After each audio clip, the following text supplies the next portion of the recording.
All right. Okay. Hello. Not quite. It's not quite snaggle free. Let's try. We stuck on the. Supposed to go. Okay, hang on.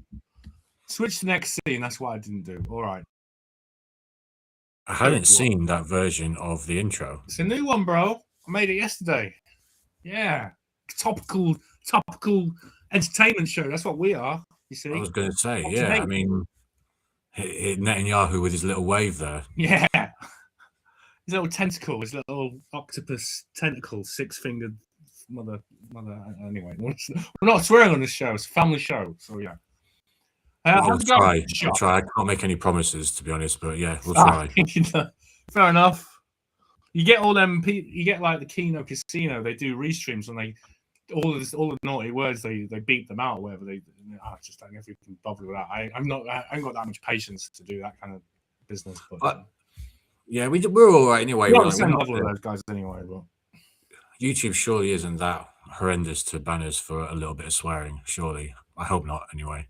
So yeah, I can't believe it. That went relatively smoothly. All 5 of the channels are broadcasting. This is kind of weird. Usually, I'm missing the sort of adrenaline rush of everything going wrong. It's yeah. Now I don't know where I am because I'm a bit kind of relaxed now, and maybe I'm going to be a bit too laid back. But yeah, how are you doing, brother? Yeah, I'm good. I mean, I used to get these kind of things when I streamed, when I was DJing and doing Saturday afternoon live streams on UK-based radio. There was always something with that. There'd always be like a connection issue. Very rarely did it sort of smoothly connect first time without any hints of problems. And so, yeah, it's kind of like you get this kind of like mad rush where you've got to sort it out quickly and you're under pressure and all this kind of stuff. So, yeah, man, you miss your adrenaline hit of it going slightly wrong. I think this is the first time we've started on time as well, which is a bit weird. Everyone will just be freaked out. We won't get our audience because they always tune in about an hour later because they know that's when we tend to start. So, Yeah, we've been pretty punctual this time. Punctuality is functionality. So that's what you say to people who say lateness is greatness. So you can say that if you want. I've never heard that before. It's pretty good. Okay. Oh, good. Everything's kind of working today. This is weird. So yeah, I'm just gonna get this stuff up here ready. The sharing the screen business. Yeah. So here we go. Yeah, it's been another mad apocalyptical week, hasn't it? It's been like one of them crazy weeks. It's 2026. It's been a hell of a year so far, right? Well, it seems like since we stopped doing the show, since we temporarily halted the show back in around August last year, things have just got crazier and crazier, haven't they? And this year as well. It's just sort of like being peaking, and well, I don't know if it's peaking. God knows what's coming next. We might not be at the peak yet, sort of thing. So, and the latest incarnation of that is Netanyahu trying to like demonstrate that he's not an AI to people. Yeah, I'm just waiting though for myself to press the wrong button actually and F it up. But I'm trying. Okay, so this isn't working like it did the last time.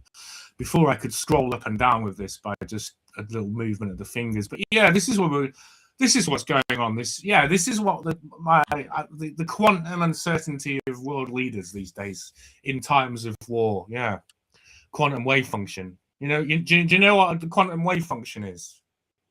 I mean, that's a casual question. All right, mate. Do you know what quantum wave function is? But do you know what I mean? This is something. Do you remember all that stuff we yapped about last season? Series 1. This is Series 2, by the way, right? Yeah, obviously all about kind of like the behavior of waves when they're observed, or things like the double slit experiment and stuff like this. Yeah. So the quantum wave function is the unmeasured thing. The unmeasured, it can be a wave or a particle, and until it's measured, it exists in both states at once. Yeah, measured is the word, isn't it? Schrodinger's cat paradox, people alive tend to and say, dead until you open the box and you find out what's going on with that cat. You know, you see a big shit in the box. It's always bloody alive, little shit. Sorry, I shouldn't swear. Sorry. yeah, this is it. We have gone 5. We've not got 10 minutes in and we've sworn. So we managed to do nearly 10 only minutes. A small swear word, isn't it? It's the least of the 4-letter words. Shit, really, isn't it? It's basically family friendly. It's basically, you know. Well, these days, do you know what I mean? This is stuff that's said like still on family terrestrial TV anyway. Like in terms of swearing, I mean, it's like you get that anyway nowadays. You know, it's gone are the days where it used to be kind of like, oh, after 9 p.m., you know, the watershed thing. Now it's like you hear it at 6, 7, whatever. Yeah, it's really weird. I think cares? word you hear that. On the satellite and cable, you can hear the F word earlier and earlier. I think that's like I mean, I'm not a big prude, like, but I remember Amy Winehouse, bloody hell, Mary Whitehouse. Remember her? The name rings a bell. What was that from? Where's she from? On TV. Well, it was this old lady, wasn't it, in the 80s? And I think in retrospect, she was right, because we thought she was like a nagging, doddery old woman who was just trying to stop us having fun. But she was like complaining about sex and violence on TV. And the thing is, she was actually right, because sex and there was this example of what's that one? The Himalayan kingdom of not Nepal. What's the other one? Help me out. I wrote an article about this. I should remember it. My Himalayan kingdoms. Himalayan kingdoms. Come on, right? That many. Nepal isn't even one. They killed all the bloody revolutionaries. The son killed his family. So there's only that one left. I think it begins with B. Come on, can someone type in the chat? Bhutan. Thank you. Yeah, there's the example of Bhutan when they only had TV after the World Cup in France, right? And before that, it was famously a peace-loving kingdom. They controlled their borders. I know this story. You know the story. Yeah. There you go. And then, like, after weeks, and I think the king at the time said, "Oh, we're going to introduce television to the world, and we're going to educate our people." And in fact, it had the opposite effect: a crime wave, you know, murder, and you know, the domestic violence, domestic abuse, everything. And they reckon it's because people start to feel dissatisfied with their lives. They watch and robberies because they were watching these images of lives they didn't have and couldn't have, and it drove people's sense of inadequacy, jealousy, envy, and also watching, you know. I think Rupert Murdoch was involved. Rupert Murdoch. So you can imagine what kind of crap they were showing, and so that drove adultery and that kind of thing, broken relationships, and there you go. So I always sort of remember that, and I sort of remember that actually the thing is, Whitehouse was right, that, you know, you expose people to images of violence and a world they can't have, or a world that isn't their own, alienates them from themselves, makes them envious, makes them jealous, and you know, ultimately drives crime, because crime is probably, well, it's my philosophy here, but the driver of crime is a sense of dissatisfaction with your own life, right? And then it'll lead you to try and equalize that, try and gain satisfaction by, you know, engaging in crime. And people who are happy with who they are or satisfied who don't do crime, I would imagine, right? Seems like a pretty reasonable assumption. Don't you think? Yeah. I mean, it's like an early version of what's happened with more with social media and stuff, isn't it? More lately. Like an early version of Instagram, people comparing themselves, you know, comparison is the thief of joy and all that. And, you know, people comparing themselves. I like that little motto. That's a good one. Comparison is the thief of joy, yeah. Yeah, and it's even worse on Insta now, because imagine, like, the amount of stuff you can access. Like, back in the day, you just had 4 TV channels, or if you had Sky, you had Sky, but it wasn't like what it is now with the access to information. And there's so much to compare yourself to, right? There's so many people, so many more successful people who are more in your face. Whether it's by their own choice or not, it's thrust at you. So there's way more opportunity for way more people to be depressed because they're comparing themselves to somebody who's like super rich, or, you know, whatever it is. You know what I mean? So yeah, I think TV must have been like basically the early sort of forerunner of that, and it's just on steroids now because of how much information you can get online. Yeah, okay, so I'm having some trouble with this. All right, so we'll go into this Netanyahu business. Won't it scroll, no? No, it won't scroll, so I'll have to... Slightly weird. I don't know why that is. Something to do with it. Spoke too soon. Yeah, no, I mean, that's a minor issue, really. So is this... Well, hang on, where are we? Just... I've got so many windows open, man. Oh, hang on. Yeah, man, I'm lost. I'm a bit lost with all these windows, to be honest. I've even lost the restream window now. Oh gosh, you know when you got so many tabs and you try and press the tab and you friggin' turn it off. It's oh god. The tabs are kind of like a millimeter wide. No, I've got a bit of a problem here. Thank God for that. Right, drag to move. It's not doing anything. All right, isn't Netanyahu dead? Hang on, here we go. What's this? No. Oh, right, hang on. Anyone who just joined at that point, I would be it's all right, mate. It's all right. This is like I said to you the other day. Oh, I found it. For the first season of this, I thought I was on fucking. Oh, I've done it. Here we go. There goes the monetization. I thought I was on Radio 1 or something. I was like dead, like nervous about dead air and like, making sure it's a slick. It doesn't effing matter, to be honest. It's putting diminishing returns, isn't it? You want it to be good, but it's like how... It doesn't fucking matter. All right, excuse my language, people. All right. Yeah, that's it. The no swearing thing was never going to hold. It's like nobody realistically expected. Well, I mean, the thing is, if I'm using it, as I started with the shit, and now I'm fucking, and it's only 20 minutes in, where do we go from there? I mean, sounds like a normal invent morning, new swear really. Words. Do you know what I mean? You started with a shit, then you ended up with a fucking. It's just any morning, isn't it? Any given morning. With a fucking night, and night with anyway. Oh, you're scrolling. Yeah, I liked it before though. When I was in the restream window, I was able to scroll with my fingers, but now I have to open them. All right, here we go. So I don't know if you saw this. How much of this have you been exposed to, Future Shock? I had a brief look for the 6-finger video, but I couldn't find it. But you've got an equally interesting video here, which I haven't seen. It's the same. It's the same. I've got the video. I just thought I'd bring this up. And as soon as we can get over this, I can close it and have some space in my tabs. So I mean, this was a still that was taken.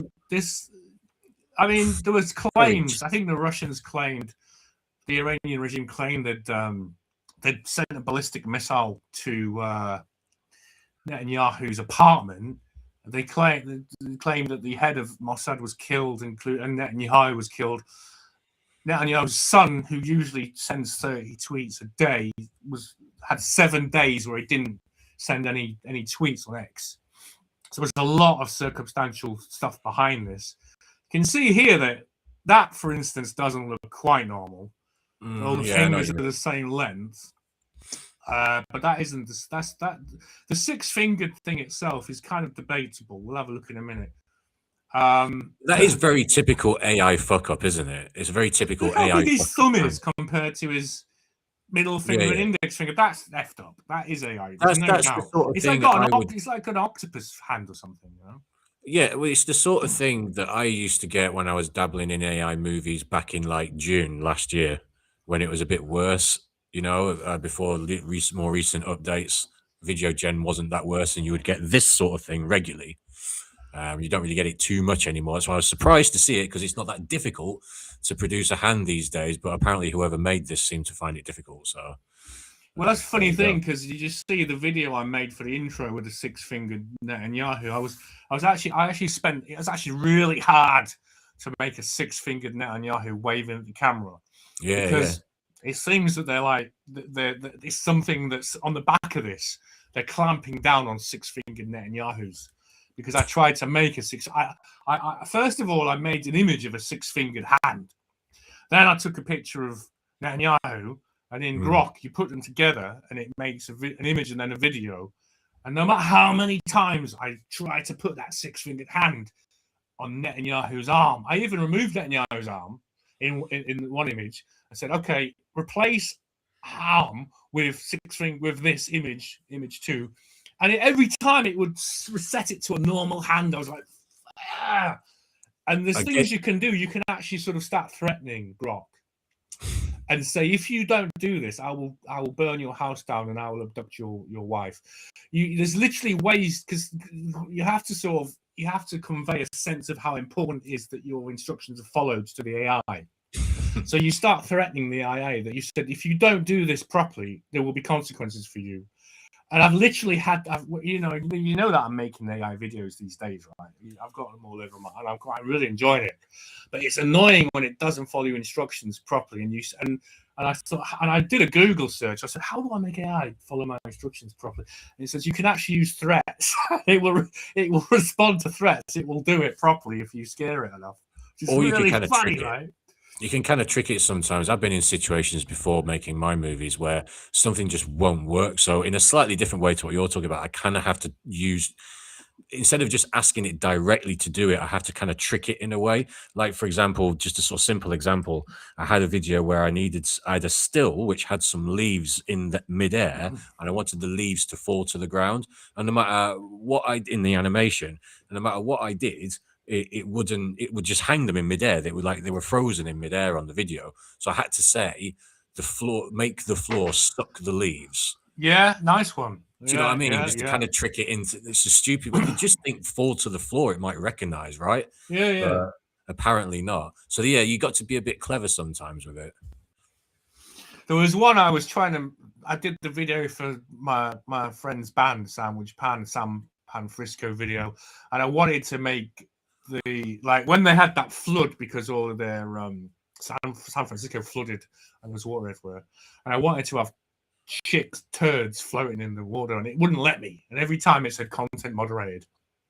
And my friend said, well, if you say put novelty plastic turds in the water, then even though they might look like real turds, if you say it's plastic novelty joke turds, it will do it, but it won't. It's very reluctant to do sort of real things, scatological things like that. You know, it's really funny. It has a kind of a sense of decency, right, about it, which I don't. So I mean, maybe I need to learn from artificial intelligence how to be a better person. It's just kind of like, it's trying to do the right thing, isn't it? Yeah. It's like with the Netanyahu thing, it's trying to make the hand look proper. It's kind of assuming you've made a mistake, and he's trying not to put shit in rivers. Do you know what I mean? Exactly. Yeah. But isn't Grok's kind of like one of the better ones for being kind of open-minded about things, isn't it? Like, you use it more than I do, obviously, for that kind of thing. But yeah, but even Grok has limits, you know, and some things, there wasn't there that thing where people were using it to take the clothes off celebrities, and they actually had to stop it doing that, yeah. Much to the chagrin of anybody who's on Blue Sky. I don't know what Blue Sky. You mentioned Blue Sky in a tweet, didn't you? And I looked it up, and it's supposed to be a left-wing version of X. Is that right? Yeah, it was much like Trump did a kind of breakaway Truth Social. They did Blue Sky around the same time, and it was very much championed at the time by the likes of Alexandria Occasional Cortex. Occasional Cortex, those type of people. But it was so quick as well how it happened. It was within about 2 weeks, 3 weeks of it opening, it was just littered with, those abuse images. Child abuse images. Jeepers Christ! Within 2 or 3 weeks, and the incredible thing about it is are fucking scumbags, man. Scumbags. I mean? But the incredible thing about it, obviously, is how obvious it was. Just because they made a point, it's just for left-wing people. They kick right-wing people out. So that's what they used to do to the Telegram groups that they didn't like. They would enter them and they would spam fucking CP. Yeah, we can't say. We have to say CP, don't we? Yeah. I was thinking of that's another. Don't worry, we'll get the hang of this eventually. So yeah, but yeah, they're fun effing crazy. Those you got what the hell is wrong with those guys? But you see a lot of that with the trans people, don't you? There's a lot of abuse things that go on with them. What was the story I saw today? It was was it a nursery school teacher? It was a trans guy, and he'd been arrested for like multiple kids in America. It's just then you see quite a lot of these stories, unfortunately. Mate, wood chipper, mate. It's a wood chipper. Fargo settings, isn't it? What is it?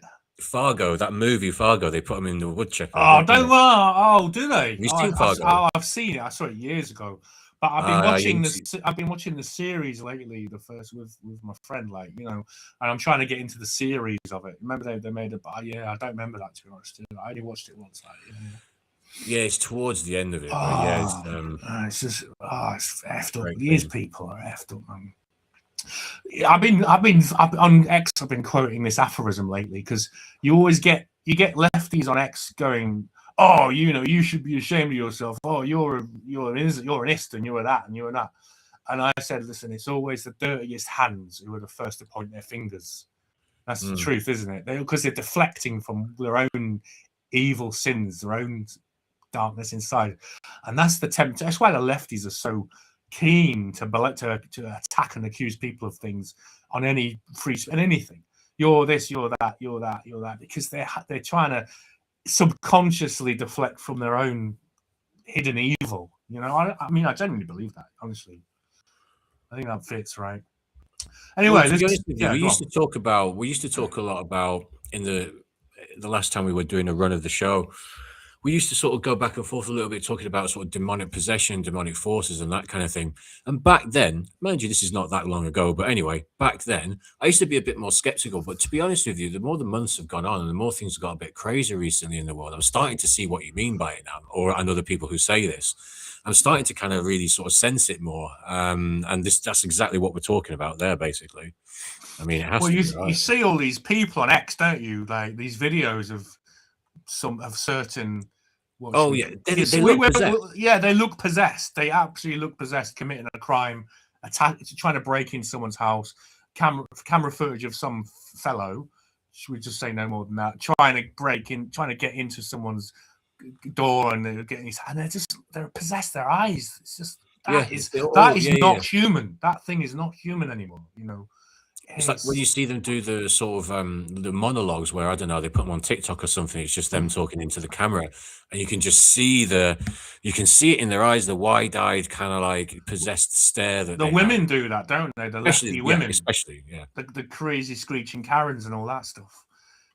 It's really far out, man. Yeah, really, it's a spiritual battle, So anyway, listen, I'll just get back on track a little bit. Just so I can get through this and close this tab and argument. So, go for it. Yeah, we got this. So the idea was that there was claims that his apartment had been struck, I believe, and So this came out, the sort of weird sort of octopus hand. What does it say here? Blah blah. Yeah. I mean, digital glitches. Yeah. So the idea is it's AI breaking latest video. Yeah, that doesn't. That shows the 6 fingers. Actually, this is the bit. Can you see that? Oh yeah. Yeah. There you go. Yeah. So there you go. So 1, 2, 3, 4, 5, 6.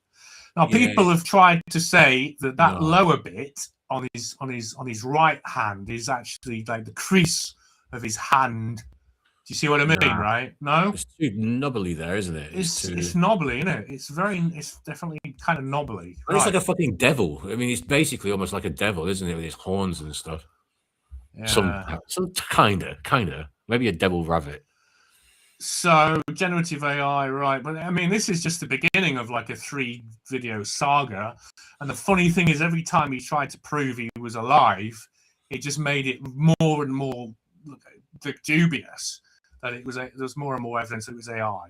So when did this first come out? Sorry, which date was it, roughly? This video? I don't know. The first video. I don't know, about 8 days ago. I don't know, a week ago. Was it like after last week? Did it all like 6 days or so, right? It's still relatively recent, yeah. It's an ongoing situation. It's an ongoing situation. It's ongoing. March 13th. Oh, that's quite a while ago, to be fair, right? Because if it's true, unless actual human clones of him or mask type stuff, I don't know. It's going to be hard to keep that under wraps. So anyway, we're going to close that, and okay. So let's see where we are now. Right. The only problem is I've got to find the restream thing again. Am I still on? Am I still here? Yeah, still here. Right. I'll play this video. You can actually see that. That's the full video. That's the first video that came out. Just going to try and get that up. All right, here we go. Is that playing? Not for me yet. Oh, okay, that's weird. Okay, hang on. Something's up then. What's going on?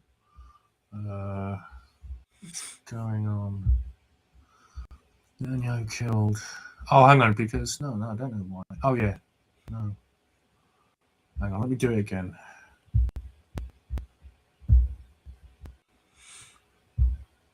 You're listening to Truth Shock 24. Yeah, there we go. I'm not frightened of dead air. I've refused to be I was just thinking it's my dad's birthday today, 21st March. He's 83 Oh, today. oh, okay. Many happy returns. Yes, So he's doing some short gardening. dad. Okay, we got it now, yeah? Yep, this is looking promising, yep. Okay, so yeah, the key things will be there's that. I don't want to have that actually, yeah, so yeah, got that. Did have the original video, but it doesn't matter. We've got loads to get through. Yeah, ruse circulation, blah blah blah. Yeah, the whole tentacle fingers. There, yeah. I just can't believe someone let that through. If that's a video that, like, well, if you think it's gonna, well, it's like they probably gave up in the end, don't you? They probably just gave up, like, because there's so many iterations you have to do with AI until you get it right. So that was probably the best they could get it, and they thought they were working to a deadline, and they just thought in the end, F it, let's just go with this, That's actually a fair point. It could be that they had to release something by a certain time, because otherwise, yeah, you would want to get that a bit better, ideally, in my opinion. But yeah, we're looking at it. I suppose we're looking at it with our critical AI video experience, what little experience we both got anyway. But we're looking at it with a bit more of a critical eye. That said, it still looks pretty obvious. It's quite crazy. Right. So this is sharing. Yeah. Okay. So this is in the wrong order, but never mind. Right. I'm alive. Cafe video. So what happened as a result of this is that he then appeared in a cafe somewhere in Israel and made a surprise visit to a cafe. This is it, and there was a few things that were strange about it. I won't say queer because we might get flagged for that. So let's play this. Now then, I would say are you familiar with this thing? Have you seen this one yet? I've seen it once. Yeah. You know what the bone of contention is? It's the coffee. The coffee, right? It's all about the coffee. Okay. So the idea is, if you want to look at the coffee, that it seems to spill. It seems to be overflowing, but it doesn't spill, and it has like a design in the foam, and he drinks it, and he replaces the coffee, and you see that there's no coffee has been consumed, and the design that's still in the foam. So we'll just see if we can spot that, right? So let me just go back a bit. Because so he moves the cup in such a way that it seems that it's going to spill. Look at that. You see that? Yeah. And there's a design in the foam. He has a drink, and there's no coffee gone once he puts it down. There's a drink of coffee. Oh, hang on. So no coffee is gone, and yet it still has the design, the image of the thing in the coffee, right? In the coffee foam. That doesn't look like Netanyahu, though. That looks like a different guy completely. People have commented that there are people in this video. This isn't the full video, but there are people in his entourage in the full video, I believe, that are still wearing COVID masks, which dates it to the time of the that kind of like post-COVID time. I mean, with the coffee thing, it's possible that he couldn't have drunk from it. Maybe he didn't actually drink from it, and it was just kind of like for show. It was like, oh yeah, I'm going to drink the coffee. We didn't actually drink the coffee, just for the camera kind of thing. So, just to demonstrate how easy it would be to make an AI. Okay, hang on. Okay, wait a minute. I'm just going to share this. Oh, you're seeing that? Okay, that's yeah. Weird. That's working. That's weird. Oh yeah, there's another thing as well about that. I'll play this first. So here we go. Yeah.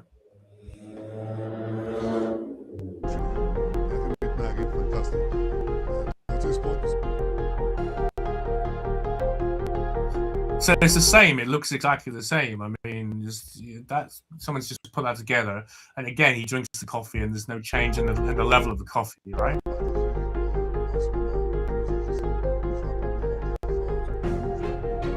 Oh yeah, it's amazingly easy to do this sort of thing. Yeah. So yeah, just oh god, yeah. And of course, I had to. Had to do it. Right, yeah, just to demonstrate how easy it is, yeah. Pretty funny, huh? It's kind of crazy. It's kind of crazy. I mean, yeah, it could be. It could be. I mean, you wouldn't put it past them, but I just keep going back to like, how long can they keep it under wraps for? I mean, if he was dead, like, how long could they actually keep that under wraps for? I mean, it's only been a week. That's the idea. That's what they're in the process of doing. That's the whole point. That's how long can they keep it? Well, not that long, because people are already sort of querying this whole situation. Now, the interesting thing is as to why, is he alive or dead? There's another level to this, but we will go into that in a minute. I just want to try and share this. Hang on, I've got to share this one now. Wait a minute. Sometimes I wish I was do two things at once, but unfortunately, being male, we're unable to. You know what I mean? It's a real handicap. I can't talk and find the screen. I can't only do one or the other. So yeah, we're told that we can't do that. So I mean, it means we don't have to work as hard. So that's right. Okay, is this the one? Yeah. Oh, this is it.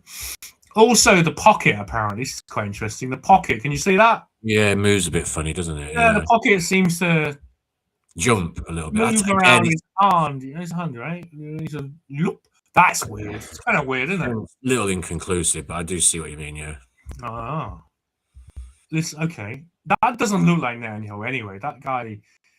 It's weird lighting. I mean, without having to go, Netanyahu kind of has an aura of evil. He's like he's a bully. He's got to be that. He's not a nice guy. He's he's involved in murder of got countless women and children in Gaza and stuff. Whatever. I mean, I think this is a scrap between two sides who are equally repugnant. Israel and Iran. They're both repugnant to me, right? They're both foul. But that doesn't seem like. Yeah, anyway, the pocket thing. That's the thing. Let's have a look at that again, right? It could just be the material. It's not. It's not that obvious to me. And it just seems to. It's weird. I don't know. It depends. You don't know what the pocket feels like. That's not mad conclusive for me. All right. Okay. Yeah, that is pretty odd. All right, you're not lighting weird of his face. That's just, but yeah. Well, yeah, the whole thing is weird. It doesn't look right. Yeah. That angle there that you stopped it at as well. I know it's a little bit dodgy when it's a still and everything, but it certainly doesn't look quite like him, does it?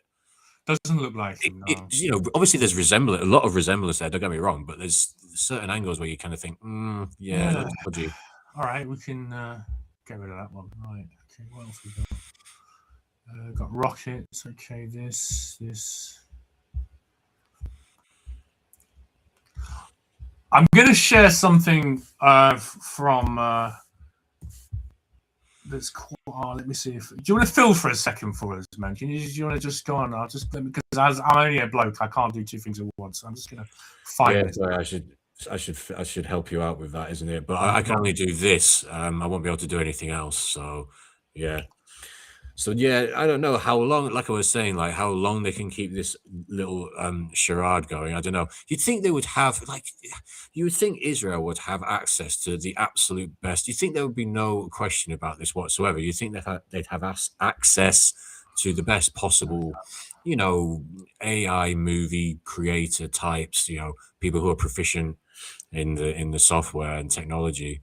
So we didn't have these random mutated hands, regardless of there being a deadline. I mean, it's surely not that difficult to get like proper hands these days. A year ago, I would have said, yeah, it's difficult. But nowadays, with the types of things that we use, and just imagine what they're going to be like in another year or two, it's not as difficult. It's not. I know, it's mad, isn't it? What are we going to be doing in a year or two with AI? It's incredible, yeah. I think it'll be longer videos because obviously with CDANs coming in, they're the first 60-second video maker, and then others will follow that, and then just the image quality will just keep getting better and better. Even by the end it will literally be indistinguishable from Well, have you seen what they did? Just sorry not to caveat too much, but did you see the new update? I can't remember what game it is, but they've shown now like this graphic update for a game where it's almost looking like you're shooting real people. It's kind of weird. It's very strange because before people obviously are used to shooting people who look like pixels, really. But now it's getting super realistic, and it's a bit of a weird one. Yeah, listen, I've just found the button to share comments, but unfortunately, the only comment we got is a spam. So, I apologize for last week. I sort of, you mentioned we had comments, and I said, oh, it's only spam probably, but we did have a human. We had a few, didn't we? We had a few humans who seemed to be sending us stuff, which was nice, right? So, yeah, Where's Doll's Dance was here. So in the meantime, I won't share the chat. Oh, you said that. Did you send that one? Smash the likes, people, yeah? Yeah, there you go. Good one, okay. Oh, well, we put that up, shall we? Yeah, why not? Actually, for the moment, I'll close that so we can watch this. This guy's ace. I like this. Bithead 1000.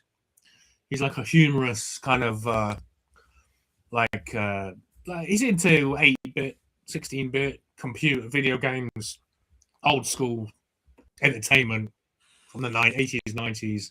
He's probably like our age, and he films from his garden shed, and he's got a family and everything, and he films everything from his shed, and he's brilliant. He sort of has a sideline making bespoke like transparent PlayStations and things like that. Pimping PlayStations. He does all sorts of things. He's like very like a kind of mini engineer, but he's really funny. But he has a really hot take. This has a really hot take on Netanyahu's is alive or dead situation. So I'll play this, and I don't think he's going to do me for any copyright. This guy's he's got a good take, actually. I like his take. And to be honest with you, I was thinking the same thing. I was going through the angles in my mind. Is he alive? Is he dead? Why would he, is he alive, pretending to be dead? Is he dead, pretending to be alive? Right now, it seems to be he's dead, pretending to be alive. But if he's alive, pretending to be dead, like a double bluff, like an inception, like a real sort of dream in a dream in a dream. Dream in a dream. I'll let this guy go. All right. Okay, just jumping on here to let you know that Bibi Netanyahu is not dead, and anybody that thinks he's dead is, well, a dumb shit. What you have to understand is that Israel has one of the most sophisticated, if not the most sophisticated, intelligence agencies in the world. And I know they released these AI videos with 6 fingers and, coffee that doesn't go down and, a disappearing ring. Trust me, all that was released on purpose to make you think that he's very much dead. But the fact is he's very much alive. They're not that dumb. As a matter of fact, the Israeli people have some of the highest IQs out of anybody. So do you think they let these videos slip out like this? What they want to do is they want to throw the scent off. They want everybody to think that he's dead. So, his family's protected, and then he can operate from safe haven. So there you go. I mean, whether you like him or not, I say fuck him. But, I know it's sad he's still alive. That's a pretty hot take. I totally agree with him. It's like fucking makes some sense. I mean, probably he could well still be alive, and it could be a double bluff to keep him very fucking clever. What do you think? What do you think? Well, it's to my point in it, I suppose, of me saying, "Oh, I can't believe they would let something like that out when they've got suppose they must have access to the best AI filmmakers." I mean, it makes more sense from that perspective that it would be done on purpose. The other one he refers to is the disappearing ring, which I think is there's a third. Oh no, there's a fourth. There's a third one where he's out and about in. It looks like he's in Mount. Where is he? He might be in Mount Nebo, but he's somewhere out and about, and his wedding ring disappears. All right. I'm just going to try and find that. Oh yeah, I think I saw. Yeah, go on. Yeah, if you got it, play because I think it was a little bit inconclusive. I actually forgot about that. I'm just going to try and bring it up. Do you want to filibuster for a bit for us? Yeah, I'll just give us 2 minutes, mate. Yeah.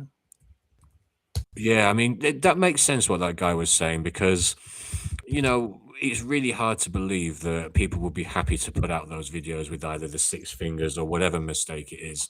It's just it's really hard to believe that this organization, let's just call that country, let's say, would let that sort of thing happen. I don't know. Now he said what he said. Yeah, that makes more sense. It would be a contrived thing.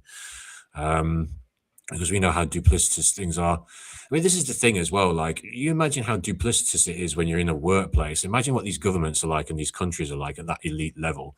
Like, you just go in any office and there's lots of like shenanigans and duplicity going on, and you know, just extrapolate that out to bloody the level of a government. It's just all sorts of crap going on.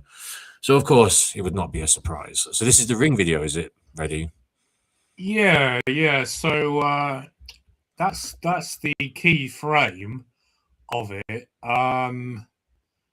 This is, yeah, that's the key frame there. I'll just play that then, if you can see that, right? That's just a little, yeah. So yeah, basically that's the gist of it. It's quite conclusive, isn't it? I don't know what you think about that. That's better than the coffee and stuff. Yeah, that is weird. Can't really argue with that, can you? I mean, so in several frames he's got a ring, and then the ring disappears, right? It's not even like you could. It could be a trick of the light. There's just no way. It just goes, doesn't it? It's just, yeah. So but now, is that done on purpose or not? Is that a mistake or is that done on purpose? That's the question, isn't it? But again, though, the guy who's there doesn't look like Netanyahu to me. He doesn't seem like him. It's just, I don't know, man. You know. Anyway, listen, yeah. So that's our Netanyahu bit done, I suppose. Yeah. So all these world leaders, but it's the other guy as well. It's the Mojtaba Khamenei, right? The Iranian one. If you remember, if you saw I did the intro video. He's the cardboard Ayatollah. You know, there's all these. Have you seen the memes about the cardboard Ayatollah? No. Well, he's supposed to be. He was injured. He was injured in a missile strike, and he's not been seen in public since for 10 days or so. And so, at a commemoration of him, he was brought out as a painting, just as a photograph, a cardboard photograph, draped in flowers. And then he became known as the cardboard Ayatollah. And then they literally made these. If you saw the intro video, he's in his hospital bed as a cardboard Ayatollah. So he's another one. He's in that quantum. No one knows if he's alive or dead. Mojtaba Khamenei. I think he's the third. Is he the third or fourth Ayatollah that they've had in like 2-3 weeks? So there's a whole litter of Schrodinger's cats at the moment. A litter of political figures who could be dead or could be alive, and we just don't know. Yeah. So it's like. It's all propaganda, isn't it? Because if it's revealed that, for instance, if Netanyahu was killed, that's going to be a major, propaganda victory for the Iranians, right? So, the what can we call them? The Western Axis has an interest in covering that up. On the other hand, if he is alive and pretending to be dead, then he is, as Bithead said, he's protecting his family and himself from further attacks. Mojtaba Khamenei, as well, is the son of the former Ayatollah Khamenei, a very high-profile person, and I don't know. Donald Trump is recently talking about ending the end of the war. Have you been following that? Well, it's advisable, I think, because it's even pissed a lot of his own base off, hasn't it? It's like alienated a lot of his own base. It's one of the things that for the first time it's kind of happened, really, from what I've seen, anyway. There's a lot of people who are usually supporting him in pretty much anything who are against this. So I don't know if it's something to do with that or whether it's just the plan all along. But well, we were talking about that before we did the show, weren't we? So because I'm kind of supportive of what they're doing, and I'll play this video that I made about a month ago, 6 weeks ago, when I don't like the Iranian regime, and I'll play this. I'll see if I can get this thing to work. Hoping to finally see the end of the brutal and idiotic reign of the crazy clerics. Is that coming out okay? Is that working? Yeah. All right. Well, this is actually. I tell you what, I'm gonna take a little 6.5 minute video. We've got a chance for a breather here, bro. Okay. What do you think? Yeah. Yeah, it makes sense. People might have seen this, but I'll play this because this is really. I try to encapsulate why the effing Iranian regime is so bad, and this is a video I made about this. Everything all right? I'll share this. I'll just play this. All right, Ray? Okay, let's go. I will mute ourselves. Yeah. Hoping to finally see the end of the brutal and idiotic reign of the crazy clerics and mad mullahs in Iran, I wondered how this gang of bearded morons had managed to take control in the first place, and I was pretty surprised. but perhaps not too surprised to find that they probably couldn't have done it without the help of the BBC and false flag terrorism, which saw some 400 people burned alive for the moral crime of going to the cinema. The Rex cinema fire was a catalyst for the 1979 Iranian Revolution, which brought into power a regime which used terror to gain power, then once assuming power, proceeded to terrorize and impoverish the country they had managed to steal. On the 19th of August 1978, the Cinema Rex in Abadan in southwestern Iran was set ablaze in a deliberate arson attack which burnt to death between 377 and 470 people. 4 individuals motivated by Islamic extremism had doused the building in kerosene before setting it on fire and barricading and blocking the exit from the burning building. Initially, it was accurately reported by the press that Islamic Marxists had started the fire. However, the propaganda machine of Islamic revolutionaries proved grimly effective, and the future Ayatollah, Ruhollah Khomeini, blamed the Shah's secret police for the attack, and the Iranian public accepted this distortion and acted upon it, fueling the fervor in Iran against the Shah, and leading to tens of thousands of Iranians taking to the streets shouting, "Burn the Shah!" and "The Shah is the guilty one." A man called Hassan Talakzadeh, claiming to be the lone surviving arsonist, stated in court that he was responsible for starting the fire and insisted that he did it on his own accord as an ultimate sacrifice for the revolutionary cause, and had no connection to any groups loyal to the Shah, including the Savak. The new government, after summarily dismissing judges involved with the case and hampering the process, finally executed Hassan Talakzadeh for setting the fire on the Shah's orders. Ayatollah Nouri Hamadani is reported by some sources to be one of the figures behind the arson attack. According to a journalist and intelligence minister at the time, the order for the fire came from clerics in Najaf, Iraq, a major center of Shia Islam where Ayatollah Khomeini was in exile. Hamadani reportedly justified the action by stating the goal was for the people of Khuzestan province to join the strikes against the Shah, suggesting a political motive tied to the revolutionary movement. The judge in the post-revolution trial of the perpetrators was his son-in-law, Musavi Tabrizi. While Ayatollah Ruhollah Khomeini himself was in exile in Najaf at the time, the perpetrators were described as his followers and part of the Islamic movement he led. The attackers' actions were consistent with a broader pattern of Islamic activists setting fire to cinemas and other venues considered symbols of Western decadence. Khomeini and his supporters initially blamed the Shah's secret police, Savak, for the massacre. He condemned the fire publicly and hailed the victims as martyrs of the revolution, a narrative that was widely believed at the time and proved to be a significant propaganda victory for the opposition, galvanizing public anger against the Shah's regime. The new post-revolution government downplayed evidence pointing to Islamist involvement during the subsequent trial. There are some reports that indicate Ahmad Khomeini, Ruhollah Khomeini's son, might have been involved. An interview with Ayatollah Lahudi mentioned that another cinema, in Qom, was bombed by Ahmad Khomeini's order. While direct evidence linking him specifically to the Cinema Rex fire is less concrete in the provided information, the general orders for cinema arsons were reportedly coming from the circle of clerics in Najaf who were in close contact with the Khomeini family. There is more than a hint of Western support for the Iranian coup, and perhaps even coordination and direction. In November 1964, Ruhollah Khomeini stayed in Bursa at the home of Colonel Ali Setiner of Turkish military intelligence.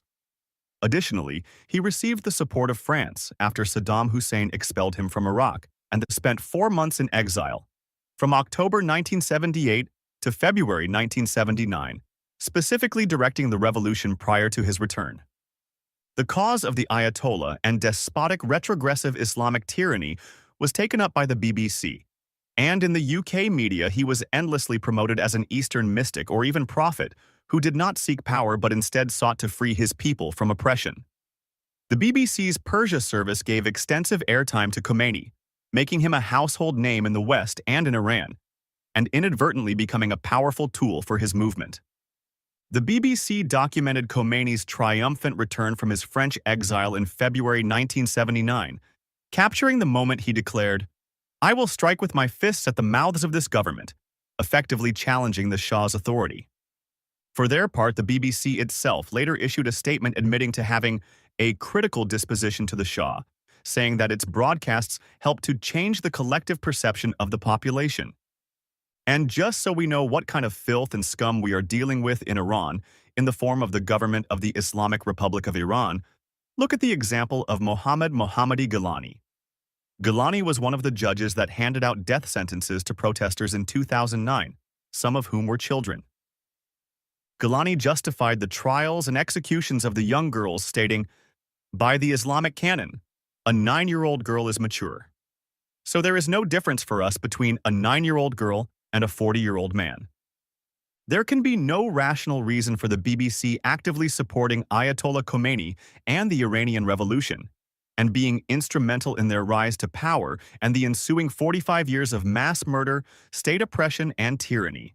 Except that perhaps the BBC isn't quite what it seems and is instead following a murderous covert left-wing agenda of Marxist or Islamic global revolution. We should ask ourselves why they did this and who might have benefited from a weakened and impoverished Iran for so many years, a period which hopefully will soon come to an end if the country can only shake off the shackles of the evil and stupid mullahs. All right, are you there, Future Shock? You look for the person who benefits the most. V.I. Lenin, Vladimir Ilinov. What was this? I can't remember his name. Vladimir Lenin, anyway. Can't Is remember. it Ilyanovich or something, right? Yes, I'm from Yorkshire. Well, we're both from, we're both from there. Anyway, listen, no comment about where we're from because we, difficult to pronounce things. Keep your head down these days, mate. We'll get a knock on the door. You know what I mean? Just for being from Yorkshire, just from being northern. Yeah, just for being from Yorkshire. It's where it's how it's only a matter of time before they arrest people just for being from Yorkshire, anyway. Yeah, no, that's how it's going. I definitely wouldn't be surprised if that was the future. Yes, sadly, but it also means you can't pronounce things very well. I can't even pronounce my own surname very well, which I'm not going to say, obviously. So yeah, I struggle with Russian names and things like that as well.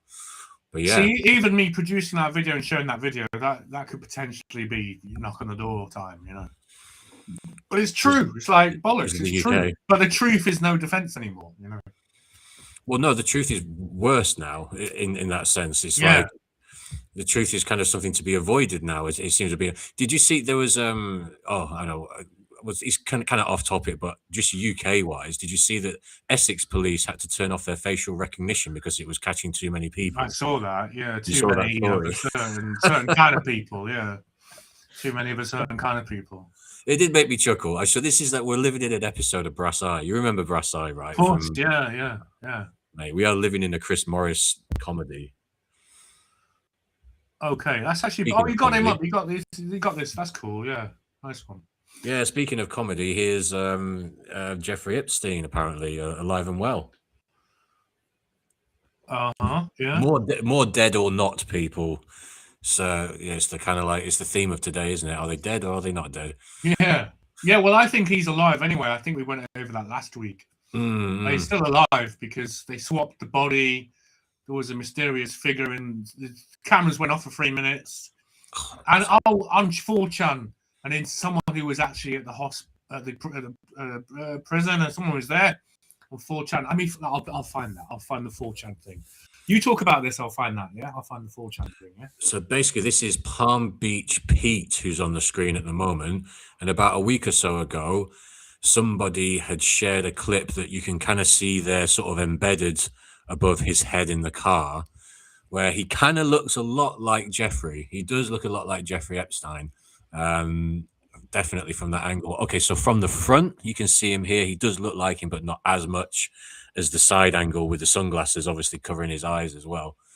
But yes, he had to come out and kind of tell everybody that, oh yeah, by the way, I'm not Jeffrey Epstein, I'm actually called Pete and I'm from Palm Beach. And that was his story basically. So, but yes, Jeffrey, I'm sure Truth Spoon is definitely right about this. Jeffrey Epstein is hiding somewhere on another island, probably on another island that we don't know about, or maybe in a bunker underground, but most likely on an island somewhere where he can't be found. Yeah, probably in Israel with all the other.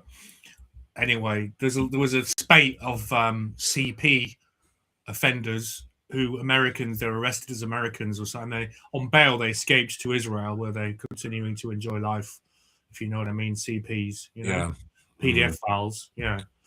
That's the thing that's been going on. So yeah, it seems to be, you know, as long Usually as, they go to Thailand, don't they? no, these were specifically, you know, sons of Jacob, should we say, right? No, specifically, you know, those kind of people, and they were caught, escaped on bail back to their Holy Land, apparently. And anyway, yeah, just putting it out there, you know, just saying.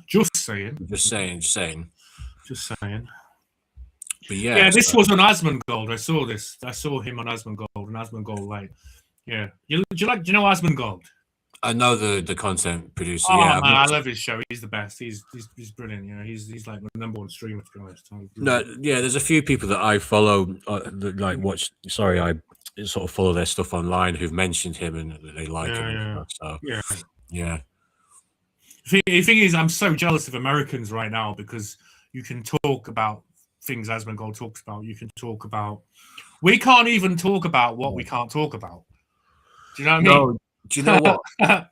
It's so stark as well. There's like, obviously, I won't sort of reveal where I work, obviously, but the sort of area that I've worked in, I have for 20 years in London, in the UK, and it's so stark how that has changed, how the kind of civility of it and how the kind of social side of it has changed in terms of the whole sort of wokeism and stuff like this since, you know, what, 2011, 2012, wasn't it, sort of thing.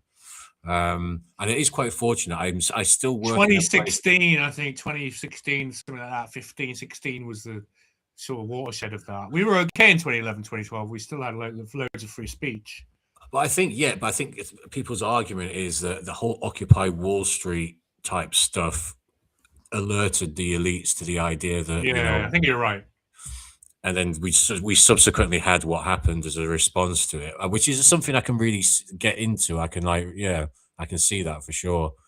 So it kind of followed on a few years later after 2011 and stuff. So yeah, but where I work, where the specific sort of department and building that I work in is thankfully of, you know, the sort of mid-noughties era. You know, it's not woke, never really reached it. And it's kind of fortunate because when I go to other parts of the site where I work, woke's definitely reached it, and in fact woke is leading it. So I just think it's good that I'm where I am, because if I was over in on the other side sort of thing, I would have to sort of unfortunately temper myself. Sure, yeah. It would be a pretty crappy place to work. So I found this. I don't actually know the time of this, but this is a big thing on 4chan. So it's kind of interesting. Not saying anything about after this, please. Oh yeah, I didn't know, Dave. Not making. Don't try and dox it. Last night after 4:15 count, they took him medical in a wheelchair, front cuffed. Not one triage nurse says they spoke to him. Next thing we know, a trip van shows up. I don't quite know what that is, but that's some kind of medical parlance, I suppose. We do not do releases on the weekends unless a judge orders it. Next thing we know, he's put in a single-man cell and hangs himself. Here's the thing. The trip van did not sign in. We did not record the plate number, and a guy in a green dress military uniform was in the back of the van, according to the tower guy who let him through the gate. You guys, I'm shaking right now, but I think they switched him out. And I think that too. I think he was switched for, as we said last week, as I said, possibly the body of Tony Rodham, who'd been dead 2 months and may have been kept on ice or refrigerated, quite cold, kind of coolly refrigerated for 2 months. Yeah. And if you remember Tony Rodham, mysterious death, no cause of death, no funeral, no announcement except through Hillary Clinton, his sister. All very strange business, all very peculiar indeed. Yeah, to not have a funeral. Yeah. And the only public announcement was from her, and that was it. No one knows anything else about it. We did that last week, the whole sequence of strange events about Tony Rodham's death.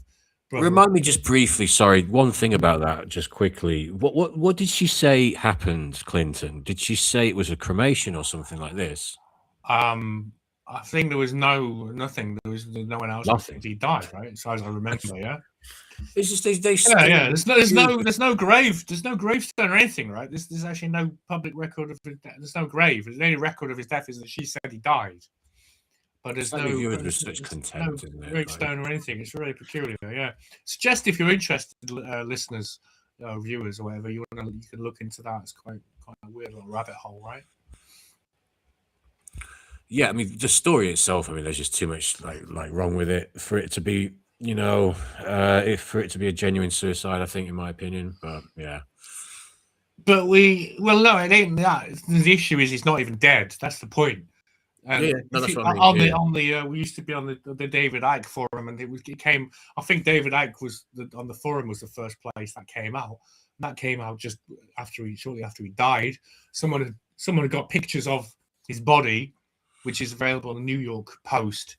You can find the images of his of the dead body of Jeffrey Epstein, and you can observe that it looks nothing like him. Nose is different. The earlobes are completely different. Even the hair's different texture of the hair. However, the body does look like that of Tony Rodham, Hillary Clinton's brother. So, but I remember that from the David Icke forum way back, shortly after he died. Was that 2019? Doesn't it seem weird that it's that long ago? It's kind of crazy that it's 7 years. Are we saying that it was 2019 when Epstein disappeared, let's say? Was it 2019? I believe it was, right? Wow. Yeah. 7 years, man. That's crazy. That truly is crazy. It sort of seems so much more recent. Yeah, August 2019. Yeah. So, I mean, I was still on the David Icke forum back then. That's before the bug times. That just seems crazy to me.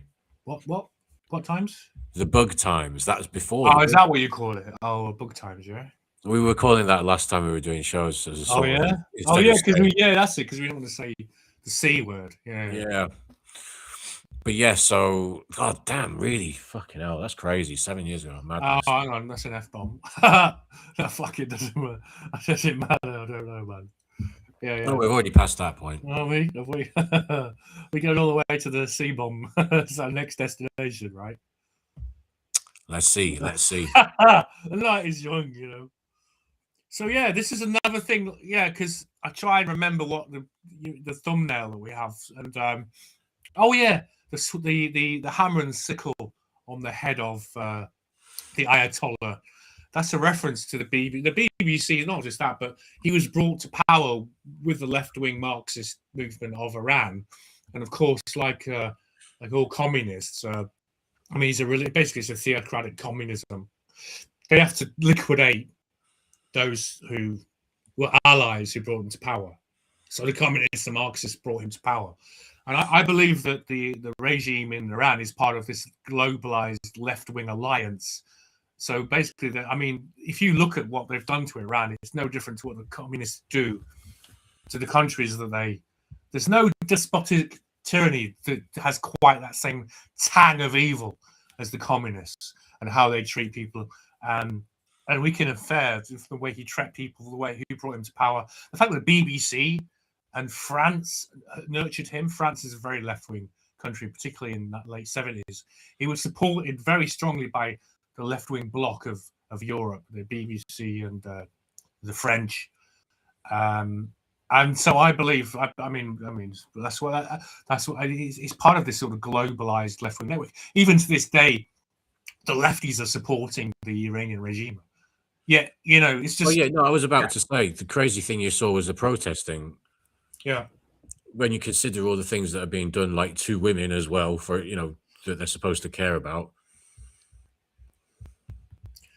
Yeah, so it's just that sort of obvious inconsistency of the lefties is, they iron-free support the Gazans, of course, when they're being wiped out, but then in the space of 4 days, 30,000 civilians are killed in Iran, but somehow they're not on their love list. They don't elicit the same sympathy from the left wing as the Gazans do. It's just that kind of insane ideological bias that they have. I mean, I don't have an ideological bias, and I know you don't, but we've just drifted. We've drifted to the right. I think I speak for you as well, just because that's where the truth reality is now, and the other thing, left wing have left reality behind.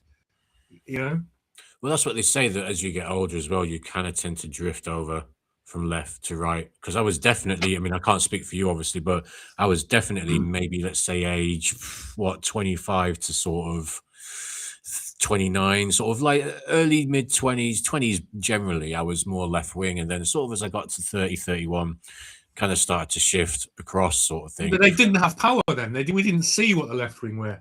We lived on. I was born under Thatcher. True. And the Tories, and the scumbag Tory party, the Conservatives, and how awful they were. And there was a kind of suspicion, there was a kind of thought that the lefties have got to be better than this, and that's why Tony Blair got to power, because everyone was thinking, this has got to be better than this, and it turned out it's a lot worse. Yeah, exactly. You know what I mean? So I mean, the bottom line, everyone should be into freedom and just free speech and. It's kind of it's sort of what's happened just now as well, isn't it? Since Starmer got in, it's kind of repeated itself a bit again. Like there's a lot of people, not us maybe, but there's a lot of people who thought it was going to be better, and now he's come in and he's making it like we mentioned before about the surveillance of you and stuff like this. It's just getting crazy here. So it's kind of happened again. Just when we thought it's the Uni Party, really, isn't it? Because everything that Labour are doing was all settled by the Conservatives anyway. I mean, they sort of betrayed the voters over Brexit. They did everything they could to thwart Brexit. And it's the Uni Party. They're really it's an illusion that they're different. They're just sort of different, just different. I think there's that meme where there's someone saying vote Conservative, and then there's a second picture, vote Labour, and the vote Labour is the vote Conservative is mass immigration, economic collapse, and then the option for Labour is the same but quicker. And it's just the same but quicker. It's just more mass immigration, more economic collapse, more disenfranchisement, more penalising of speech, more police knocking on the door. The same thing, is just more quicker. And that's where we are, because we're ruled by Freemasons who managed to blackmail the people in charge into serving their agenda, because they're basically all PDF files, and that's pretty strong inducement for your politician, your tame pet politician, to do as he's told, because if it's a PDF file, nobody wants that to be released. That's what I believe is going on anyway. That's who rules the world anyway, as far as this is the thing, isn't it? Because it's not like Conservatives or Labour are making this stuff up. It's coming from above them, so it doesn't really matter who gets in. But yes, obviously you have a slight difference in delivery time, but that's about it, really. Yeah, I mean, there's some people who are even sort of saying, well, the accelerationist, the left wing will be the accelerationist, and will happen quicker, so we'll get it out of the way, and then we'll have the final showdown or whatever. But I don't know about any of that. I mean, yeah. Anyway, so listen, let's move on from that hot potato to this the meteor. Yeah. So the meteors. This is quite funny because I was designing meteors for the AI for the video intro, doing the alien on a green comet, and today's thing, you got the green meteor landing next to the port. Oh no, shit, that's the outro. That's coming in later. I made an outro anyway. Yeah. So, and I like that synchronicity. When I was doing this came in the news. All these meteors. I'll play this video for a bit. And here we go. So here we go. You see that? Hang on. Oh yeah.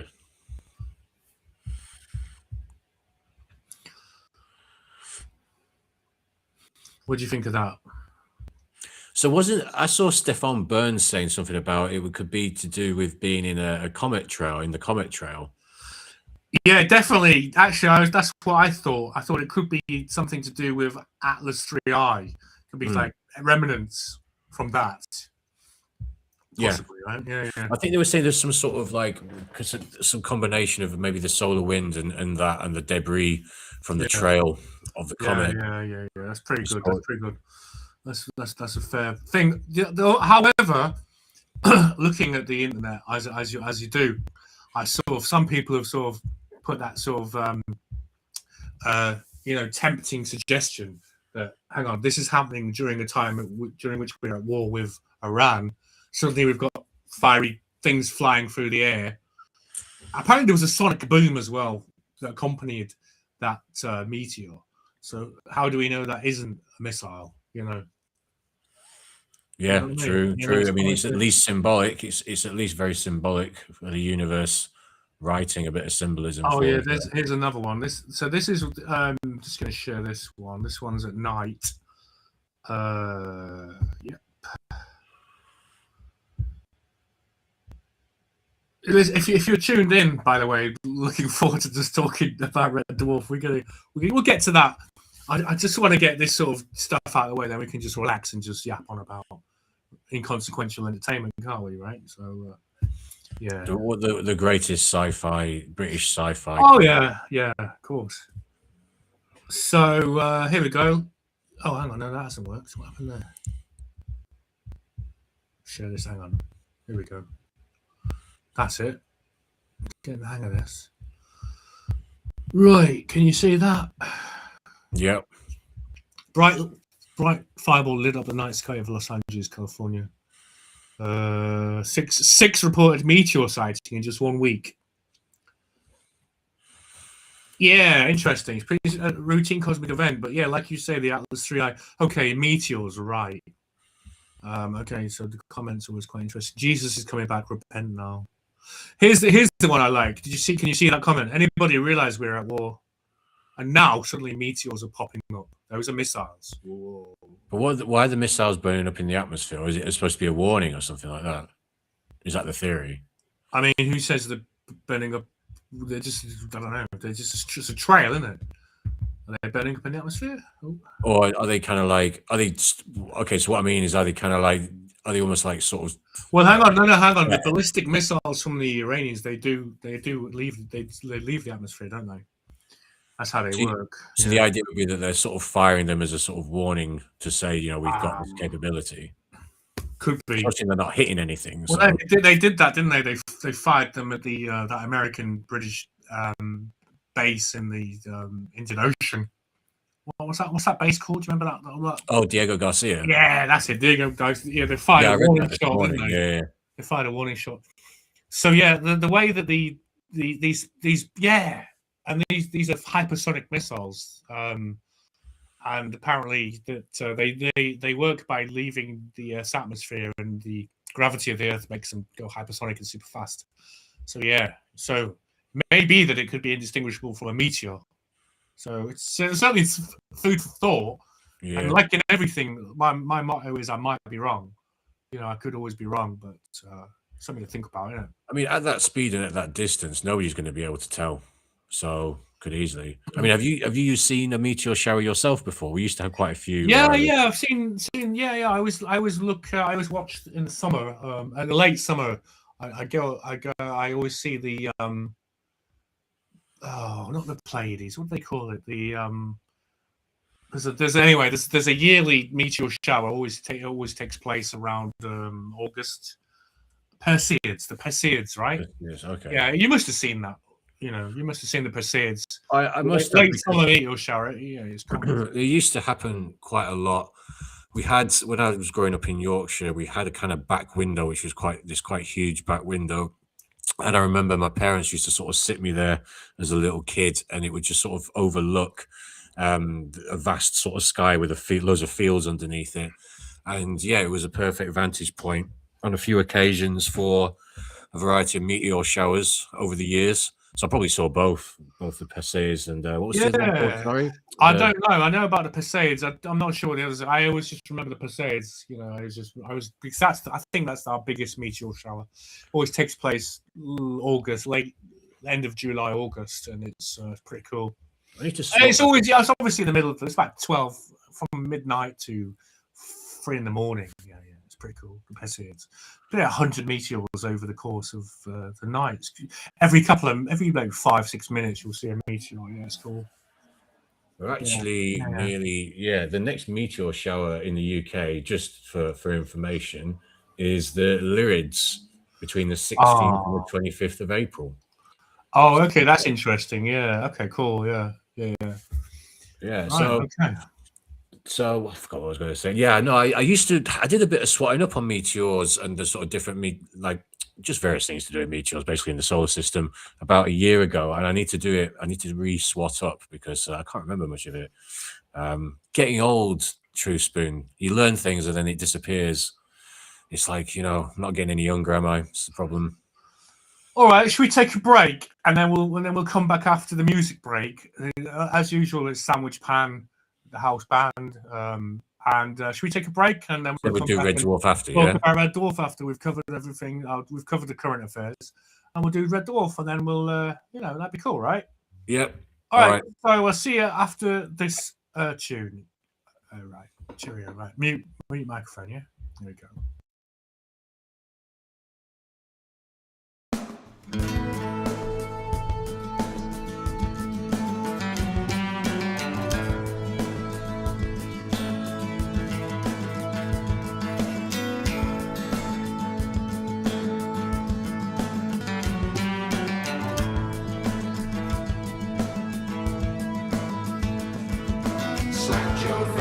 Walking up the pavement, don't know what to tell you, but I'm not sure I can smell you, and it's not that fucking fragrant. Some mad gypsy, more than slightly tipsy, free as a bird without a word. He's got to turn up in his filthy nipsy. And there's one look-case always in your personal space, and he's blabbering and jabbering his shit breath in your face. A noted bruiser, dipsomatic boozer, crackhead, smackhead, sticker meth, common death, full-time loser. A red light in the door used to indicate a horror. It was an immoral profession, so discretion was the key. It was all say no more. Now if you get a bone, you can openly get blown. It's all sucking and meth cooking in the squalid motherfucking fucking no-go zone. It's all buggery and rubbery and muggery and druggery and pimping and pimping. It's all fucking buggery. When I say that I'm lucky, it could easily be me. Well, I'm sus, cause if it was, I can safely say that I would act gentlemanly.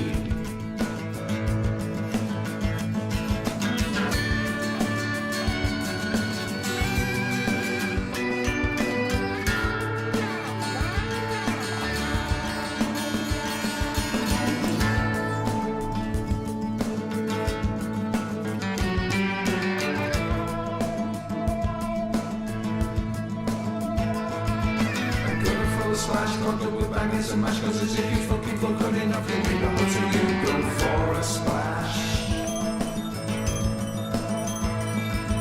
To keep the show afloat, gonna need a bigger boat. I can sympathize, but guys, you watch the odds of this remote. It's with every vote. Perpetually annoyed, bullshit artist screamed George Floyd contented crew to believe he was a saint who never tainted his bum with opioids. Bring them back from the beyond, but the fentanyl, you know, killed so many that the medicine a magic wand.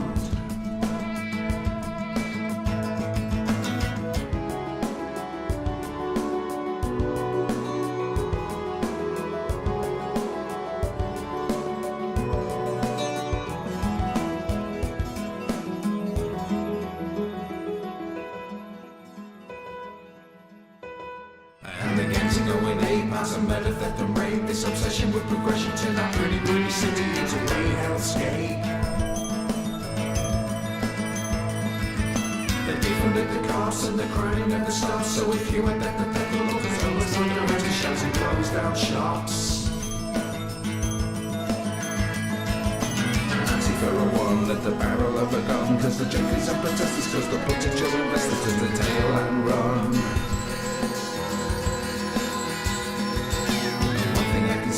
I remember a day when a certain man called Callahan would carry bullets, beats and bullets folks away.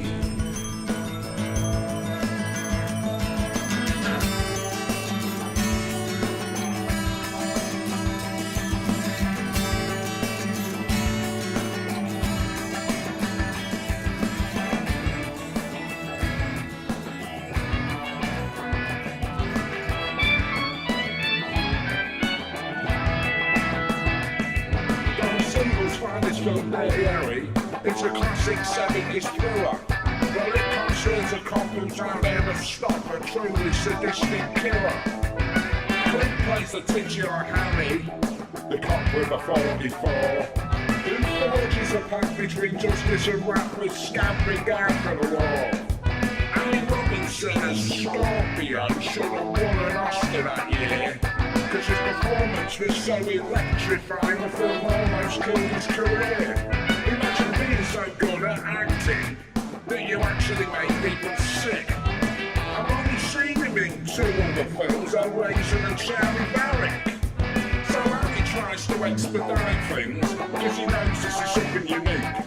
He knows that this is a new kind of monster. He knows that this is a new kind of freak. And he knows the killer's identity.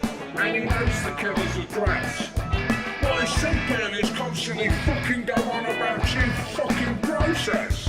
Now Harry don't care what the brass says, because he knows this punk has to die. Harry's a real man with morals. Harry's a true standard guy. So Harry ignores all his bosses and he disregards every rule. And in the tradition of every great western, it ends up 2 guys in a duel. Now Harry recycles his monologue, did he shoot 6 shots to 5? And Scorpio giggles and goes for his gun so certain that he will survive. But Harry's got 1 left this time, so Scorpio just ends up wrecked. The credits roll, and as a whole, the film is simply fucking perfect. Now, at the time, critics disliked it, and they dismissed the film as far right. It seems that some things never change, you know. Film critics will always talk shite. So the studio under pressure, with a pitiful show of remorse, got Cimino to pen a sequel, The Apology Magnum Force.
Okay, I'm back. I'm just gonna fade that out because there's a quote. There's a bit from dialogue from the end from Dirty Harry, which is that song's basically featuring Dirty Harry, Clint Eastwood. Just thought I would just click that out because I made a video, an AI video to go with that. It's on my channel, True Spoon, YouTube and everything, and it got a copyright notice. For using the Dirty Harry, but I'm allowed to use that. It's quite good. It's like I didn't get a strike. It says, so that's cool. So Dirty Harry is on our side on this one, right? I didn't get a copyright strike for clipping that final showdown between Scorpio and Clint. Do you remember that from Dirty Harry? I've not seen Dirty Harry. Oh, come on, man. Oh no, you're okay. No, all right. No, I'm not saying anything.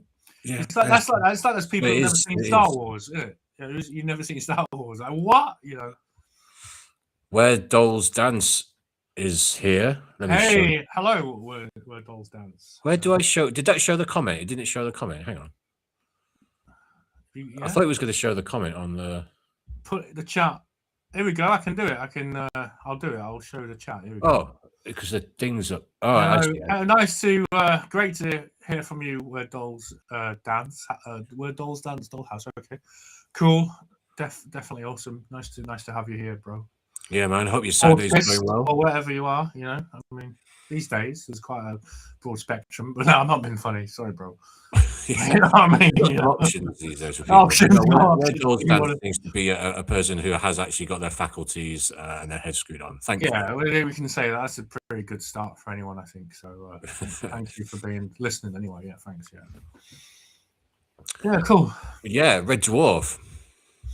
All right, we'll get Hence a Red Dwarf, yeah. So yeah, as I'd probably probably what used to the greatest British Sci-fi comedy British comedy. sci-fi. They've got to be the best one. Although another great one is Hyperdrive with Nick Frost from Space and Shaun of the Dead and all that. You know that one? You seen Hyperdrive? Nick Frost. Which one's Nick? That one. Oh right, yeah. Space. I haven't seen it though. I haven't seen Hyperdrive. No. Yeah, well, yeah, that's great. 2 seasons is absolutely brilliant. The writing is fantastic. It's hilarious. Which year was that? Oh, mate, you're testing me now, man. All right. Well, I don't know. 2000 something, 2000 something, early 2000s. I was going to say, is it around mid 2000s or something like that? Probably. Space was around then, wasn't it? Or Space was sort of what, late 90s, early 2000s?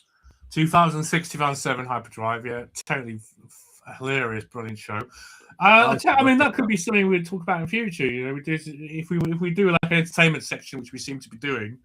We could have go and get into. I think that's an idea moving forward. We can have like an entertainment. We can like maybe finish with entertainment section sort of thing. Yeah, Hyperdrive is awesome. So I recommend you get that on your favorite torrent provider, right? Whatever, or you actually buy the thing, you know, whatever. But that's awesome. Yeah. No, so that's really good. But yeah, for me, is growing up with Red Dwarf is sort of formative thing for me, really. You know, and what we just said there's a classic example of how there hasn't been many, because Red Dwarf was beginning sort of like what early 80s, wasn't it? Or was it late 80s? I can't remember now. No, it was. Yeah, it was literally like 1988. Started in 88. Yeah. And obviously, thingies later, Hyperdrive's a lot later than that. So there hasn't really been that much other things that have reached those heights. Well, the BBC, they wanted to make more, but the BBC said, "Oh no, we don't want to make good programs that people enjoy." They have a thing, like, you know, they don't like science fiction. They don't like, you know, they have an aversion to. Well, nowadays we know what the BBC is like. You know, you can't get anything decent on the BBC anyway. But this was, regrettably, they wanted to make more because they had sets and they had Kevin Eldon, fantastic Kevin Eldon. Yeah. They had that woman who's Miranda, is it Miranda? She did her own thing.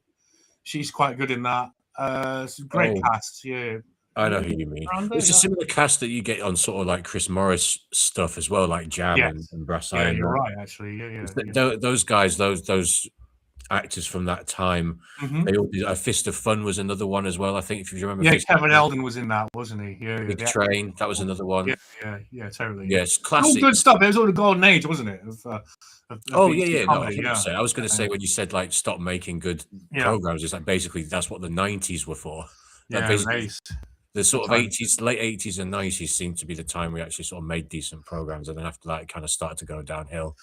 Yeah, I mean, that's the problem with the BBC. Everyone's got these fuzzy, warm memories, especially the boomers of the BBC growing up with it and thinking, oh, the BBC's auntie is my friend. And now, of course, it's revealed that it never was your friend, and it's sort of softening you up for the slaughter, really, you know. This is what they're doing now, right? Literally, you know. Yeah, we were talking about season 1 last week, and I don't know if anybody was listening and sort of managed to see it. If they hadn't seen it before, hopefully you enjoyed it. But yeah, we can move on to series. One sec. Series 2. Yeah, well, I mean, I want to tie this in interestingly with because I also grew up with Star Trek: The Next Generation, and of course the original series was on BBC. Was repeated, and I remember my uncle babysitting for me and putting Star Trek on, and we, love Star Trek. I mean, it's the old. I believe it's a kind of consciousness expansion thing, isn't it? I mean, I know you like Aliens and such, don't you? Right. Well, I grew up on Next Gen as well. Like, I used to love that. But it was graphically quite impressive as well for the time, wasn't it? Star Trek Next Generations. Yeah. It was, and the thing is, it ties in with Red Dwarf in a really interesting way. Is that in that? Well, we'll talk about. There's an episode in series 2 called "Thanks for the Memory." Are you familiar with that episode? Oh yeah, man. I think was it Friday night or Thursday night? I watched that. Yeah, the tombstone and all that. Yeah, it's brilliant. Yeah, I mean, okay, so we'll talk about Thanks for the Memory, and then we can backtrack since it ties up things like generally the current in science fiction at the time of Next Generation. TNG came out in 1987, but the episode Clues, I think, was like 1991. And very interestingly, the Clues episode in TNG copies the plot of Thanks for the Memory. Okay. Do you know the episode Clues I'm talking about? I don't know that. No, I've probably seen it, to be honest. I used to watch every single one of them and then the repeat. Yeah. And Clues is one of the best episodes ever. And the idea is with Clues is that well, actually, let me get just you filibuster for a sec about things if you want, and I'll just get up the episode synopsis of Clues. Yeah, to go for it. Yeah. Okay. So that was one of my happiest things where you got Sky for the first time, and I could watch The Simpsons and Star Trek: Next Generation. But I think didn't they have it on BBC? It was BBC 2. Believe it was like Friday 6 p.m. And yes, that's right. I used to have an old black and white telly that my granny gave me, and I was watching it on a black and white telly, and it was like, for me, it was a great thing. We was about 2 years behind, I think, America, and TNG was just bloody gold. It was absolute gold, just amazing stuff, Yeah, no, that and Simpsons, I think, were the two that brought me up the most. It's like, there you go. That kind of like goes some way to explaining my personality, I suppose. I was basically brought up on millions of Simpsons episodes and millions of Star Trek Next Generation episodes. So yeah. Yeah, well, it's that thing of having a hope for the future, isn't it? It's like that kind of golden idea of humanity progressing to something better. Yeah. Oh yeah. There was a particular stipulation I think Gene Roddenberry made in TNG that he didn't want there to be they didn't want to be any argument or between the crew.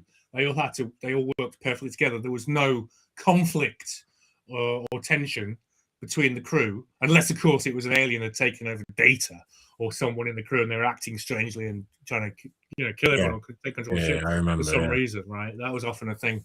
But ordinarily it was like they're all I mean as it should be. I mean the crew of a pioneering space mission, basically kind of equivalent of a kind of semi-militarized organization, and so they had to work together. But that was interesting. Of course, that's all changed with New Trek, so-called New Trek. I don't know if you've followed any of the shit that they're making now, calling it Star Trek, but it's all about soap opera fighting over bullshit and just squabbling, and it's just awful. It's just do you know what? I'd forgotten Whoopi Goldberg played Guinan, of course. Yeah. It was great. It was a great character. It was all good. Yeah, it was. It was amazing.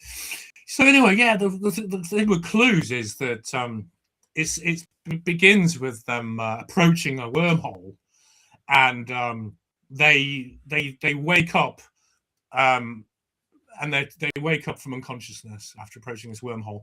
And they don't know what's gone on and what's happened. And they're sort of, okay, what happened? And they think that, it must have been the wormhole had sent them unconscious. But they start to find that there are clues left behind that indicate something else happened. So, for instance, the ship's chronometer is off by a few days, and they discover that they weren't unconscious for like 30 seconds. They're actually out for a couple of days. They discover that I think Worf had broken his wrist and it had been fixed and mended, and so they start to unravel this.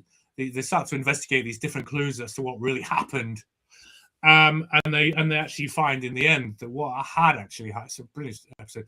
What had actually happened is that there's a planet that had that wanted to remain anonymous and unknown by the Federation and wanted its privacy.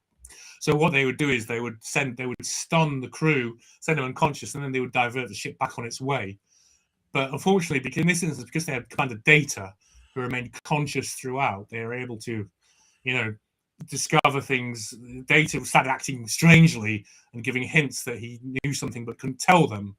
And what is revealed is, in the end, they go back to the wormhole and they find a planet. And they think this is going to answer the questions, and they discover that, in fact, the planet, the Paxons, they're called the Paxons, they threaten to destroy them because they don't want the Federation, and they have superior technology. So then what Picard says is, okay, don't destroy us. The problem is, and he's begging for the life of himself and the crew, and it's amazing. It's like, I love those episodes when the crew finds a civilization that's more advanced and more powerful than they are. They're always very good ones, aren't they? Oh yeah, so that was part of what it was all about, isn't it? Yeah, definitely. So he bargains for the life and says, listen, the problem is we're human beings, and when we find something, we find a clue, we need to investigate it. It's the way we are. And then he sort of says, listen, if we do it one more time, and this time we make sure there's no clues, and then we'll leave you on your way. And so he gives them one more, the alien race, the Paxtons give them one more chance. So sends them all unconscious again. And this time they wake up and they approach the wormhole. And Data sort of says, oh, Captain, I think it would be ill-advisable to do this. And Picard has a minute to think, and then he says, I agree, let's go. And they leave, and then they're saved. And it's just a very fucking brilliant episode. But like I'm sort of inferring and saying here, it's based on 1989 episode of Red Dwarf, Thanks for the Memory, which you might be able to tell us a little bit about that episode. If you want to, bro, give me a breather. Yeah, I mean, basically, this is the one where like Lister gives him his memory in terms of is it Yvonne McGregor's her name, isn't it? Yeah, exactly. That's the one. I don't know because that's why I hesitated. I was trying to think that was that one, wasn't it? Yeah. No, it was that. Yeah. Yes, and it's an interesting idea of like when obviously Rimmer realizes that, because he doesn't realize at first, does he? That he just thinks that he wakes up and he thinks that he has this memory and that's his own memory that he's lived. This Yvonne Magruder that he fancied. This is, I think. No, it's not Yvonne Magruder, is it? Because she's the one he actually did have sex with. I think. Oh no, it's it took him 12 minutes, and that included the time it took to eat the pizza. That was his only sexual experience, if you remember, was with Yvonne Magruder. Yeah. The lady's name is Lisa Yates. That's right. Yeah. That's right. Lisa Yates, right. Because obviously there's the scene where they're getting confused, or Rimmer's getting confused about like, she's seeing both of us at the same time kind of thing. And Lister's trying to have to kind of explain to him that no, she's not. And that's how it all comes out, basically, isn't it? Again, it's one of those episodes. I think, like I said in series 1, I think for me, Future Echoes was the best written, tightest, and I think this is the I'd say in season 2 is probably. I know I said season 1 was my favorite, but season 2 is so good. There's so many good episodes. There's Stasis Leak. There's this episode. The Crichton, the Better Than Life. Better Than Life and Stasis Leak, probably top 5 episodes, I think. Parallel Universe as well. Which I hate. I actually hate Parallel Universe. Why is that? I don't like that episode. Because I don't like the multiverse theory anyway. I just think that's a silly episode. Like, they've all got their opposites. So Rimmer's opposite is the thing is with that episode as well. If you watch that episode, Parallel Universe, Chris Barry gets upstaged by the female version of him. Yeah. That might be part of it because she's acting like a really masculine figure, and all those sort of sexist ideas about men and such that they may have. She's embodying them, and she's acting the way Rimmer would act because Rimmer's an arsehole, how he talks to women, how he's a dickhead, and she is a dickhead. But her performance is so strong. It's one of those episodes where Chris Barry Rimmer gets sort of, but as I say, I think that's part of the idea is that his character becomes smaller. He gets dominated, doesn't he? He gets dominated literally, and I think he becomes the sub, basically. Yeah, it's a funny one. It's a funny one seeing that. And often a lot of the episodes in Red Dwarf where there are other cast members, I don't necessarily like them because they don't always work. But that one it's not my favorite because I don't like the multiverse theory anyway. And the opposite of cat is dog, which is like, I don't know. I just don't like that episode. Yeah. That bit, I think they just sort of took a bit of a license there. Stupid, really. It's kind of stupid, isn't it? It is kind of stupid because, like, if it's going to be a human female to a human male, why is it a dog to a cat? Why is it not just a female cat? As Cat is thinking. I think Cat is correct to presume in the episode that he's going to find a female cat. Yeah, it's a pretty silly one. I think it's a pretty daft one. And also, it's the last episode of the Golden Era, and after that, it's Hilly, and I don't quite like that character that much. So I think, as we said before, Holly Norman Lovett left the series. The reason is I looked into it why he left is because he was in Scotland doing some work, and they wanted him to come down to Manchester, and he was like, "Well, do I really have to come because he doesn't have a lot of lines, and they sort of insisted they wanted him there because they wanted the cast to be present during the whole filming and whatever, and because just to get the script and just to be completely inside the thing. And Lovett was sort of saying, but they agreed in the end to sort of say, okay, you just come down for a couple of days in the week. But the thing is, they reduced his pay. And Norman Lovett was like, well, I still want to be paid the same as if, and it's a difficult situation, isn't it? They reduced his pay because he wasn't attending all of the rehearsals and filmings and such. So yeah, he wasn't happy about having his pay reduced, and he fell out with the producer, Paul Jackson, and there was a flash of tempers, and he walked out. And I think it's unfortunate. And apparently, I think I've read about Doug Naylor saying he wishes everyone wishes he'd stayed. Holly was pissed off as well. Norman Lovett was pissed off that they took his character and just changed it into Hilly, and he felt that he owned that character, and he felt aggrieved afterwards. And that's why he never returned, because he felt aggrieved that they'd basically just switched gender roles, gender switched his character, which he felt it belonged to him. So it's a sad thing. I mean, if only he does return. Remember, very briefly later on, doesn't he? Very brief. I think in one episode, doesn't he return? Well, no, not for years and years. Not for years and years. But he does come back one time. But it would have been great to keep. 100%. Yeah. So I mean, this episode is great. Thanks for the memory. It's like so many of the early the first two seasons, in that they spend a long time setting up everything to be paid off in the episode, don't they? Because I looked through it, and they usually follow a schema of having 15 minutes of an opening where they set up things. So if we go to Better Than Life, they set up the whole thing about Rimmer's dad dying, the post arriving, the tax, everything's set up, and then it's paid off in the last 15 minutes when the story really starts.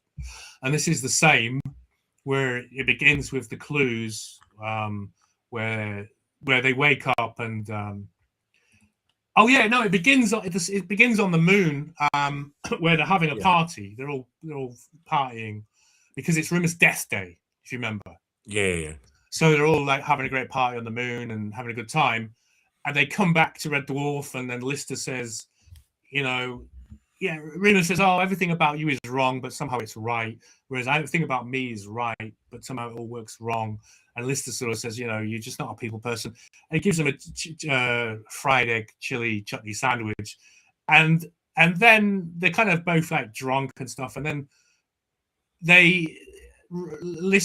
Rimmer's sort of unconscious, sleeping, and then Lister goes to his drive memory banks, and he gives him a dream, doesn't he, to make him feel better about himself, right? Yeah, because he'd admitted in the drunken chat, that he only had sex with one person. That's right.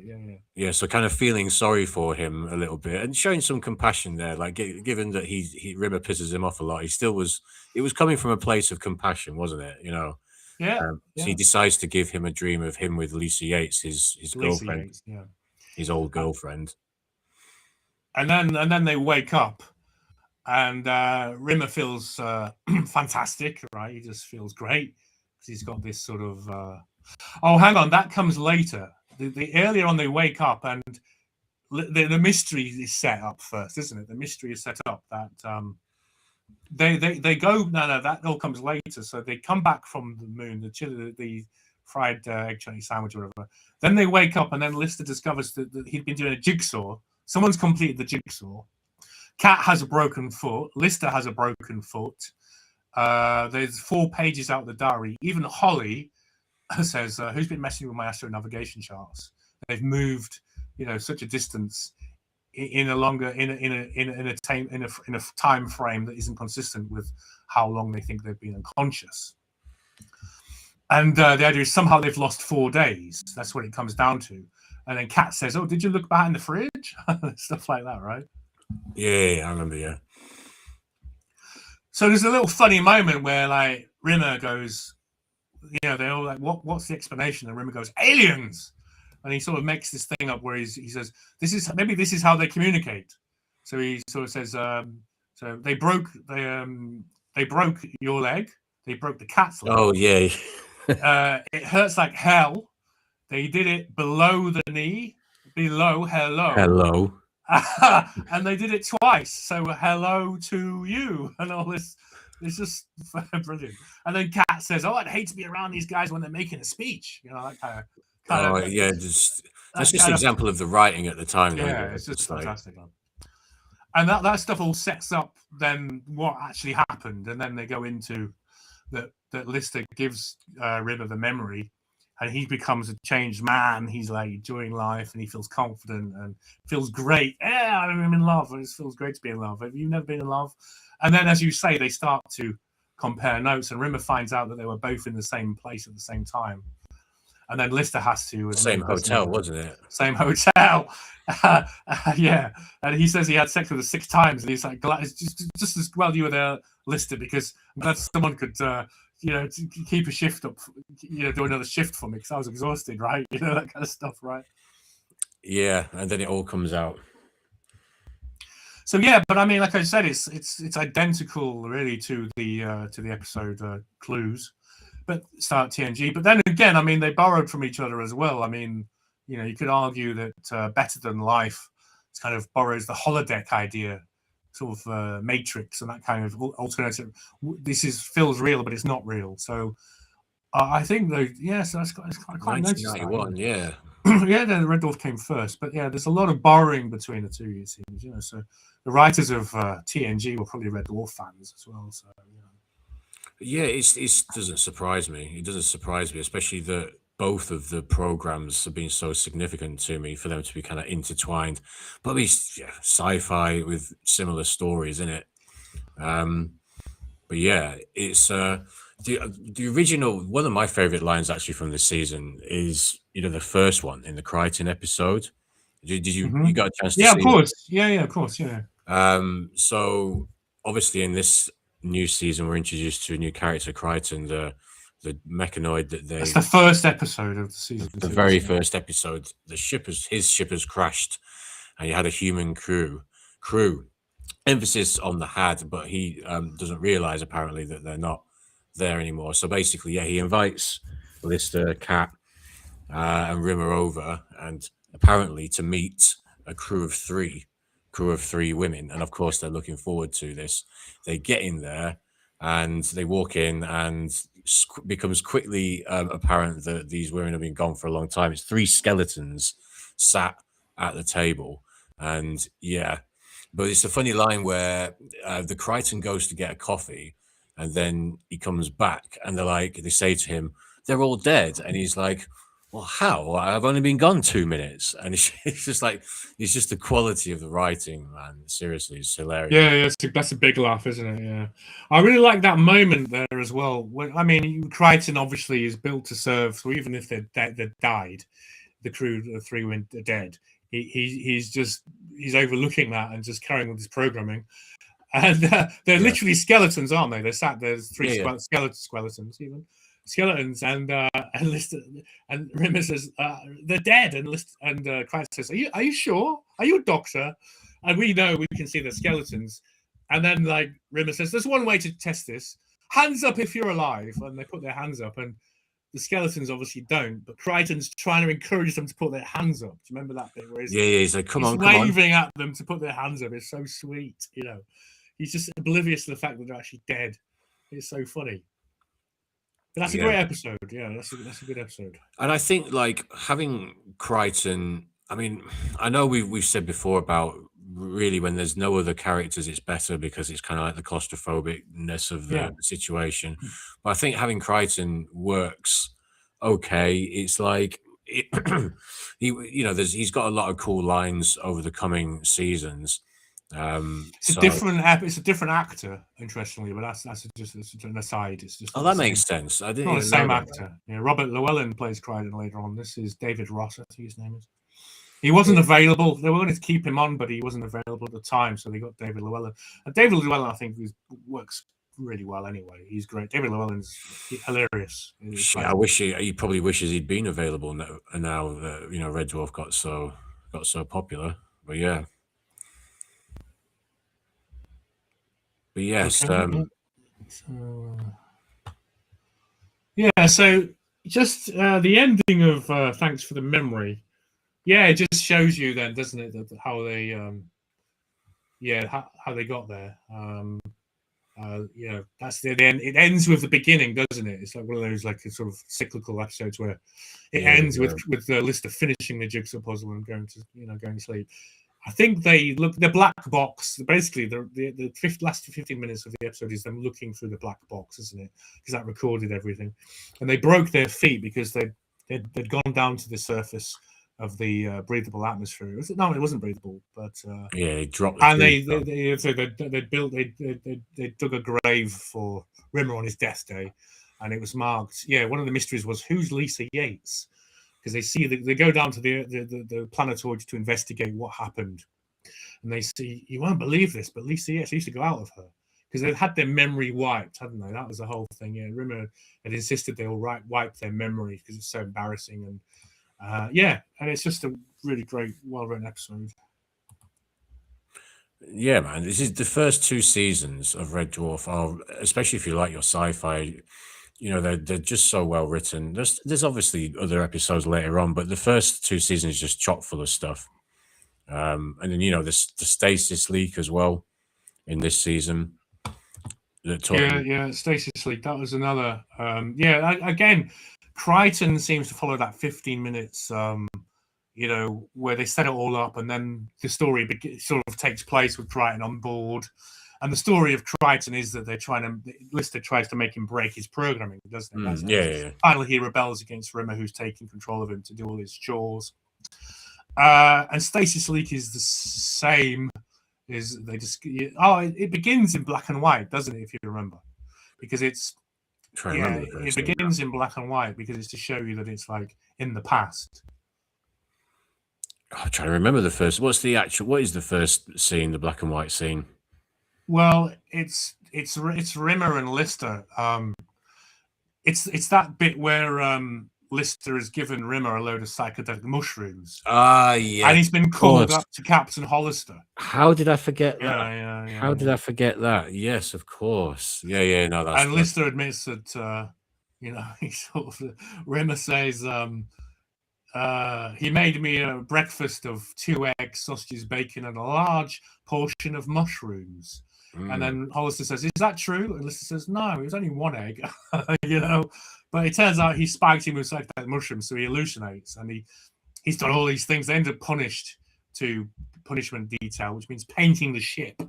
So when you see the opening credits of Red Dwarf, those first 2 seasons, when they're painting the ship, that's Lister painting the ship. That's part of his punishment detail.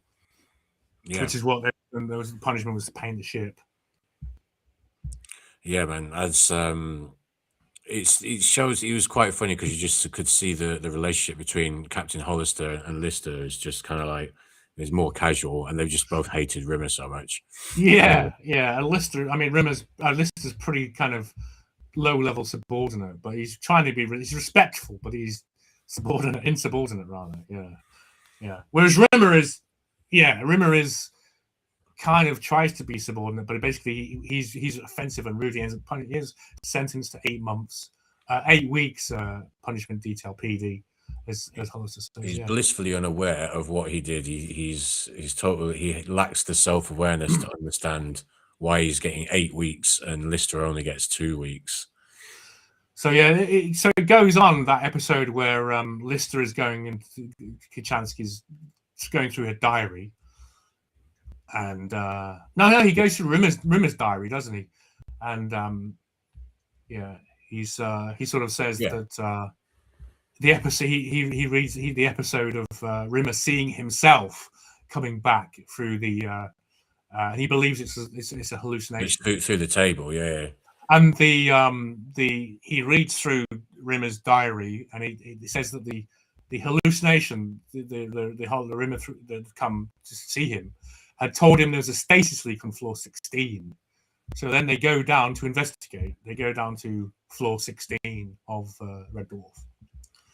And it's quite nice. There's a nice bit of world building in the floor 16 is so far away. They have to take like a lift down there that's like the length of a transatlantic flight. It's like yeah. They have it's like an onboard service with meals and everything. And Kat's complaining that chicken was so bad the packaging tasted better and all this stuff. Yeah, the cyanide woman. Yeah, the cyanide woman, right? If in the event of the lift failing, there's a cyanide tablet under your chair, and she takes it, and then she appears to die.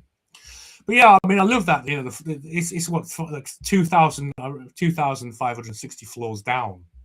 So, which is a bit inconsistent, because if you remember the first series, they're always on floor 39, level 39. Yeah, so that's weird. But in the second season, they don't have the floor where they're based, but they seem to be always floor 39. And obviously, floor 39 to floor 16 isn't 2,560, but that's it. It's just they obviously develop as they go along. They change things a little bit, but yeah. So yeah, and they go through there. I think also Lister finds a photograph in Kachansky's quarters of him getting married to Kachansky. Yeah, which is quite a sort of teaser, isn't it? It's with a big beard and moustache. Yeah.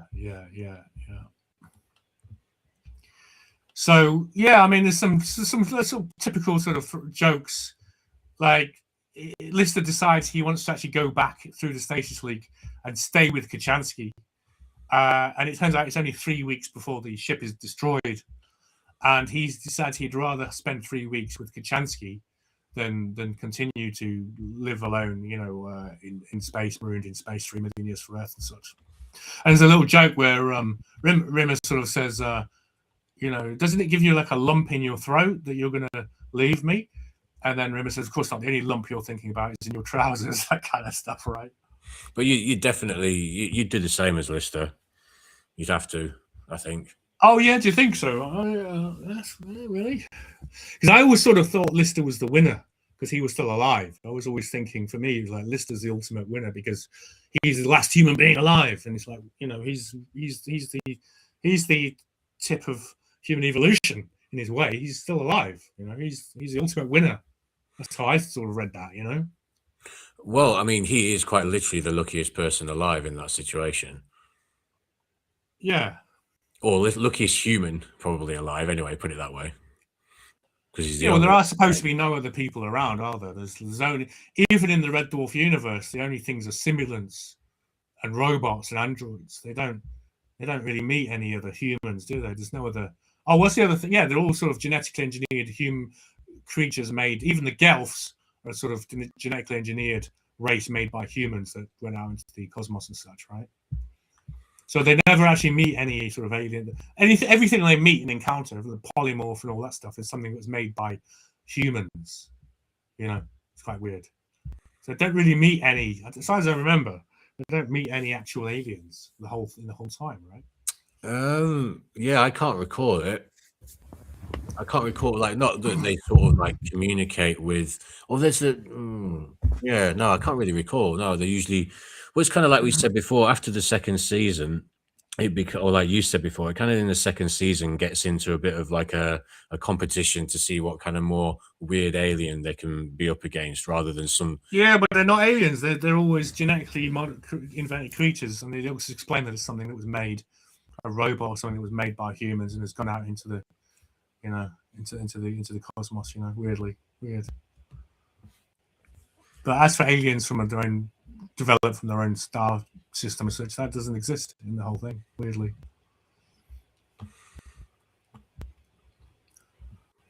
Yeah. So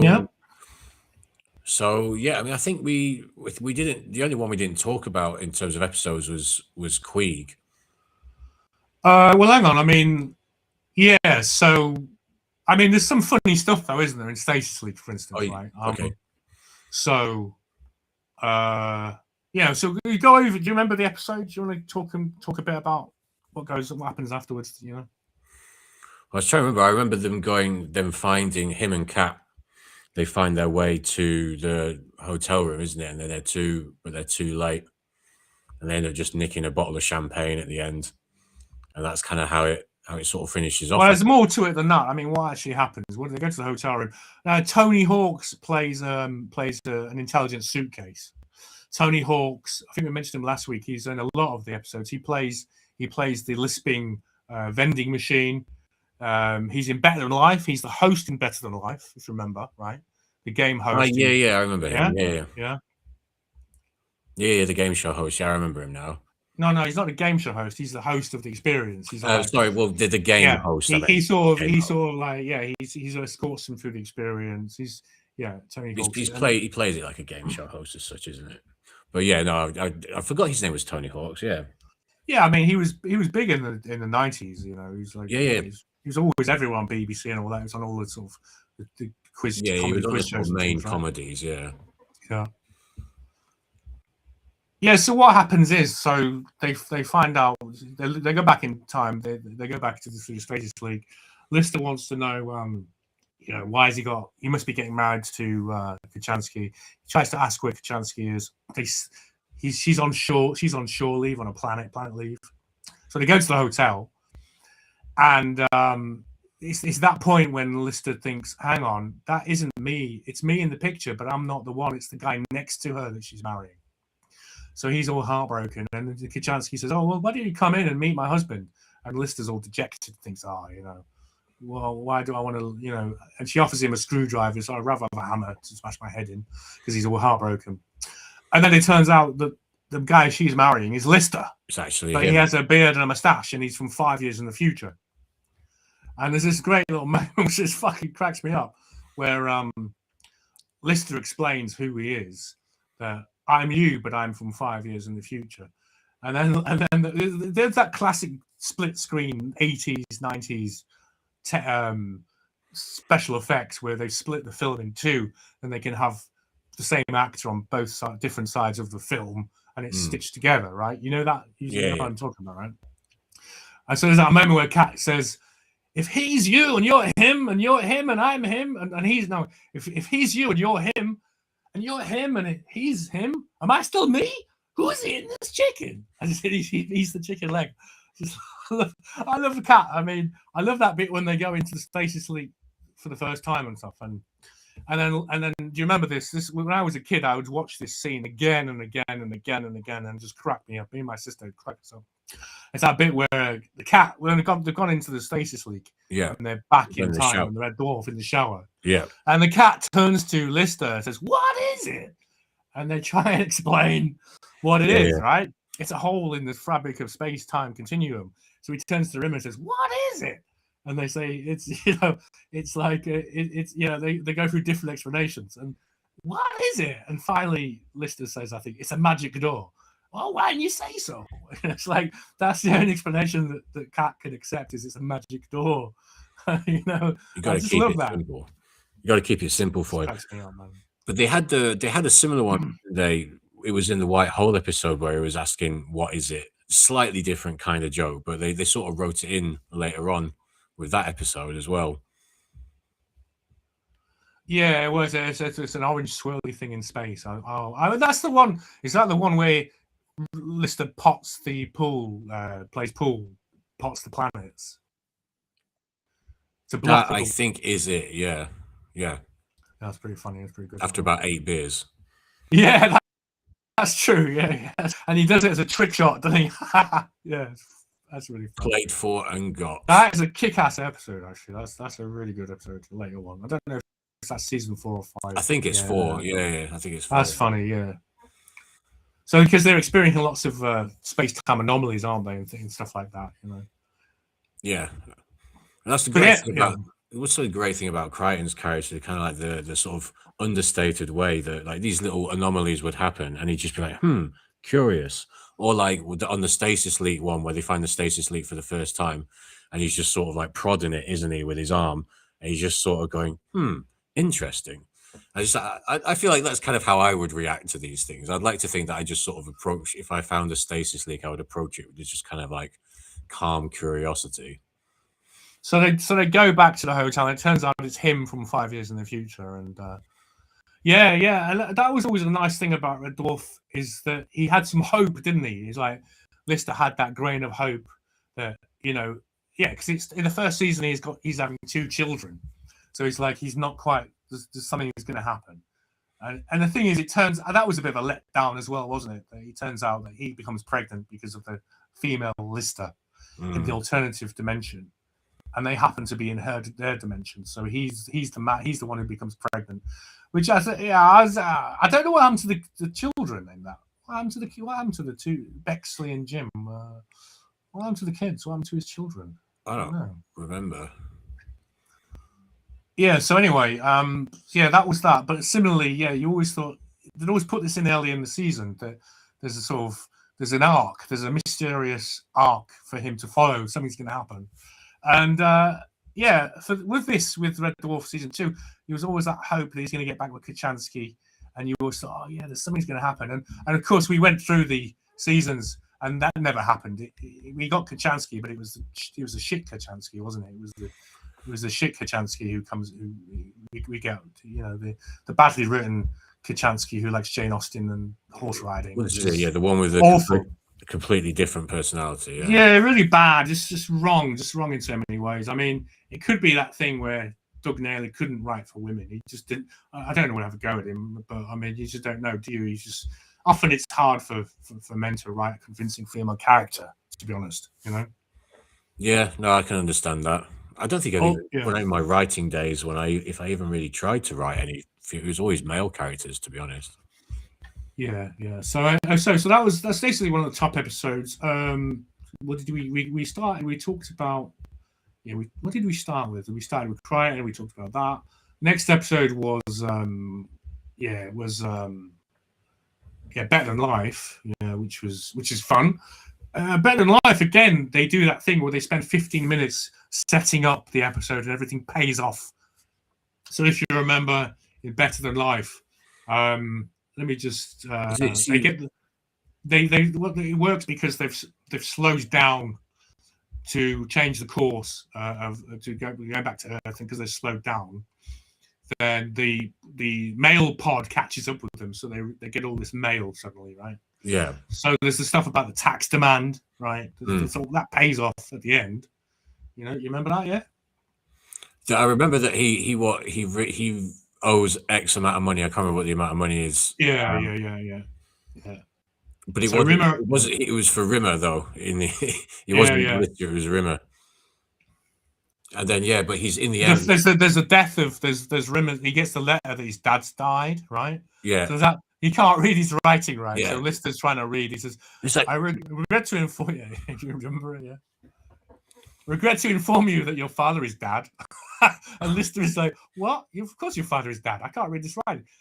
And then Rimmer figures out, "Dead. My father is dead." And Lister, your father is dead, Rimmer. Oh, hey, I'm sorry. It's just brilliant, right? It's just nice writing. He's like so happy that he's dead. He's dead, Rimmer. Oh, sorry. Yeah. But then, so I'm just trying to think, like, where did they get the Better Than Life game from? I'm just trying to think. No, it arrives in the post. It is in the post. That stuff. Yeah, total immersion video games. Yeah, so and then there's like more world building because they're watching Funky Channel 27 with a holographic female news presenter, and I think this is what gets Lister in Rimmer, because Rimmer just wants to be alone, but he's watching this thing with this holographic news presenter, and this is there's a few sort of jokes. There's a few funny jokes, the topical jokes about Perrier water being poisoned, and it would wipe out the middle class in 3 weeks if it succeeded. Yeah, I remember that. Yeah, that one. And then they go on to say, better than the sensation that's sweeping the galaxy or whatever is the total immersion video game Better Than Life, and such was the demand in for the Better Than Life video game that in New Tokyo rubber nuclear weapons had to be deployed to disperse the crowd. Rubber nuclear weapons. Just things like that. Yeah, it was. I remember that bit is kind of quite brass-eye in the way it's written. It's a sort of surrealism to it. So this convinces Rimmer that the excitement of it, and he rushes off to join them because initially he doesn't want to because he's mourning his father. So then they plug themselves in, and it's like the virtual reality thing, isn't it? It's like a sort of prefigured all that kind of modern day. We've got that now. Yeah, they appear on a beach, don't they? They appear. Matrix as well. It's like Matrix style thing, isn't it? Really, But it's all before that, But there's this. They borrowed from Star Trek because Star Trek was the first thing in the 70s. The animated series introduced the holodeck, where simulated reality. So it's like when I was saying that borrow from each other. So Red Dwarf borrowed from Star Trek. But yeah. So yeah, they go through these. There's this monumental stirring trumpet music, isn't there? Like and there's swirling smoke and stuff, and they go through these massive wooden doors, and they go through one wooden door, an ornate, huge door, and they enter like a forest, and there's another wooden door, and they pass through trepidatiously, right? And then they emerge like on a windy Skegness beach, right? It's like the sort of anticlimax. It's just really funny. Cold-looking beach, basically, and where they meet Marilyn Monroe briefly, who does that. Who they obviously couldn't. They obviously didn't have the legalities to use the actual quote of hers, or the badooby-doo, whatever it is, quote. Not her. She does boo-booby-doo. She did it. But she does a version. If you notice, she does it slightly different, and I thought it's because they're not allowed to say the actual words. Oh, maybe. But anyway, yeah, so I don't know. I might be wrong. I need to double check that maybe, but it seems slightly wrong. I thought maybe that's on purpose. But yeah. So yeah, Tony Hawk's is always there, isn't he? He said, and then he appears, welcome, gentlemen, to Better Than Life, and he's there. It's all really sort of smooth, and you know. And he says that you go to the restaurant. It's a couple of miles down the coast, and they sort of, how do we get there? And he says, well, anywhere you like. This is Better Than Life, gentlemen. And so they have to imagine the mode of transport, don't they? So I think Lister chooses a motorbike, and then Rimmer, he can't quite get his imagination in order. So the first thing that comes up is a brown Reliant Robin with 3 wheels stuck in the sand, and then he sort of says, I must try harder, and he imagines a Jaguar, like a Jaguar, you know. Yeah, I think it's a Jaguar. Black Jag. Yeah. And then he gets a Von Magruder by his side, and he's having a great time, right? So So they end up at the restaurant, don't they? Which reminds me of a restaurant at the end of the universe from Hitchhiker's Guide. So it's all full of like, you know, wacky characters and aliens and things, right? Yeah, they're all. So Lister's having his breakfast, isn't he? Because he's supposed to be breakfast. He's having his Vindaloo breakfast. What is it that he's having? It is a Vindaloo related thing. Caviar Vindaloo, bro. Caviar Vindaloo. That's it. With like a with a Dom Perignon 44. Well, probably not 44, but I'm not sure. Yeah, it could be 44 actually. Obviously just not 1944. Yeah, he has like a Dom Perignon 44 in a pint glass. Yeah. Oh no, I can relate to that. I fully relate to that. I used to get sort of when I'd be at parties or something, house parties, I would drink weird shit out of pint glasses. It would just be anything from champagne to as long as you weren't in the rugby club. The things they drink out of pint glasses, you don't want to know. Do you know what I mean? Try a yard of whiskey. That could be interesting. Anyway, we don't recommend having a yard of whiskey. I definitely don't recommend. Or drinking things at the rugby club, the student rugby club. They drink things out of pint glasses you don't want to know about. Disclaimer there. Yeah. Well, I only know that because I had a friend who was in the rugby club at the university. So yeah. And obviously, so they're in the restaurant, and Lister gets called away by Admiral Lister gets called away. No, Rimmer, bro, Rimmer. Oh, sorry, I meant sorry, I misspoke. So yeah, Admiral Rimmer gets called away to go to the I can't remember, was it the general or whoever it was, the table, the main table to sit at anyway. And he's like a guest of honor, isn't he? You know, yeah, Admiral Rimmer, yeah. Kind of bumbling his way through stories that are obviously lies. Yeah. I can't remember what happens after the bit after the restaurant sinks. It all starts to kind of like fall apart, doesn't it? At that point? Yeah. I mean, like I said, everything that was in the first part, 15 minutes, is paid off. So his father makes an appearance. That's right. Yeah. And Rimmer had said that he, Rimmer's really broken up about his father's death. And Lister says, "Oh, you must have really loved him." And Rimmer says, "Loved him? I hated the man." And and then he goes into all the things that his father made him do to try and join the Space Corps and everything. He put him on the rack to grow strong, grow taller and such like that, right? Yeah. Wouldn't feed them unless he passed the exams, and so he didn't eat for 3 weeks or something. But then his father appears, and you'll think, and Rimmer is hoping for some kind of patriarchal recognition at last of his own, such as his achievements are. And his father says, "I just want to tell you, son, And Rimmer's, yes, I just want to say, yes, you're a complete smeghead. And then it turns out Rimmer says, this isn't my fantasy. And the cat appears. And it turns out it's the cat's fantasy to make Rimmer look stupid. And then it all falls apart for Rimmer, doesn't it? You know, he's suddenly Yvonne McGregor has like 15 children and they've sold the car. You know? Yeah, and he's got a bottle in a brown bag and he can't handle the fact, you know, this afternoon she made me marry her and then she had 15 children. You know, there's all these little girls running around the car and everything. You know, and he just can't take it. He can't handle it. And he ends up behind the wall drinking, increasingly disheveled and unshaven. Yeah. And then, of course, in the end, the tax collector turns up as well. Yeah. And then you think it's over, and they're back in Red Dwarf. Yeah. And they think, oh, I can't take you anywhere, Rimmer. You ruin everything with your brain. And suddenly out of the wardrobe, the tax collector appears with a hammer. He says, "We're still in the game." Yes, and I'm going to take those little thummies of yours. It's thumb smashing time.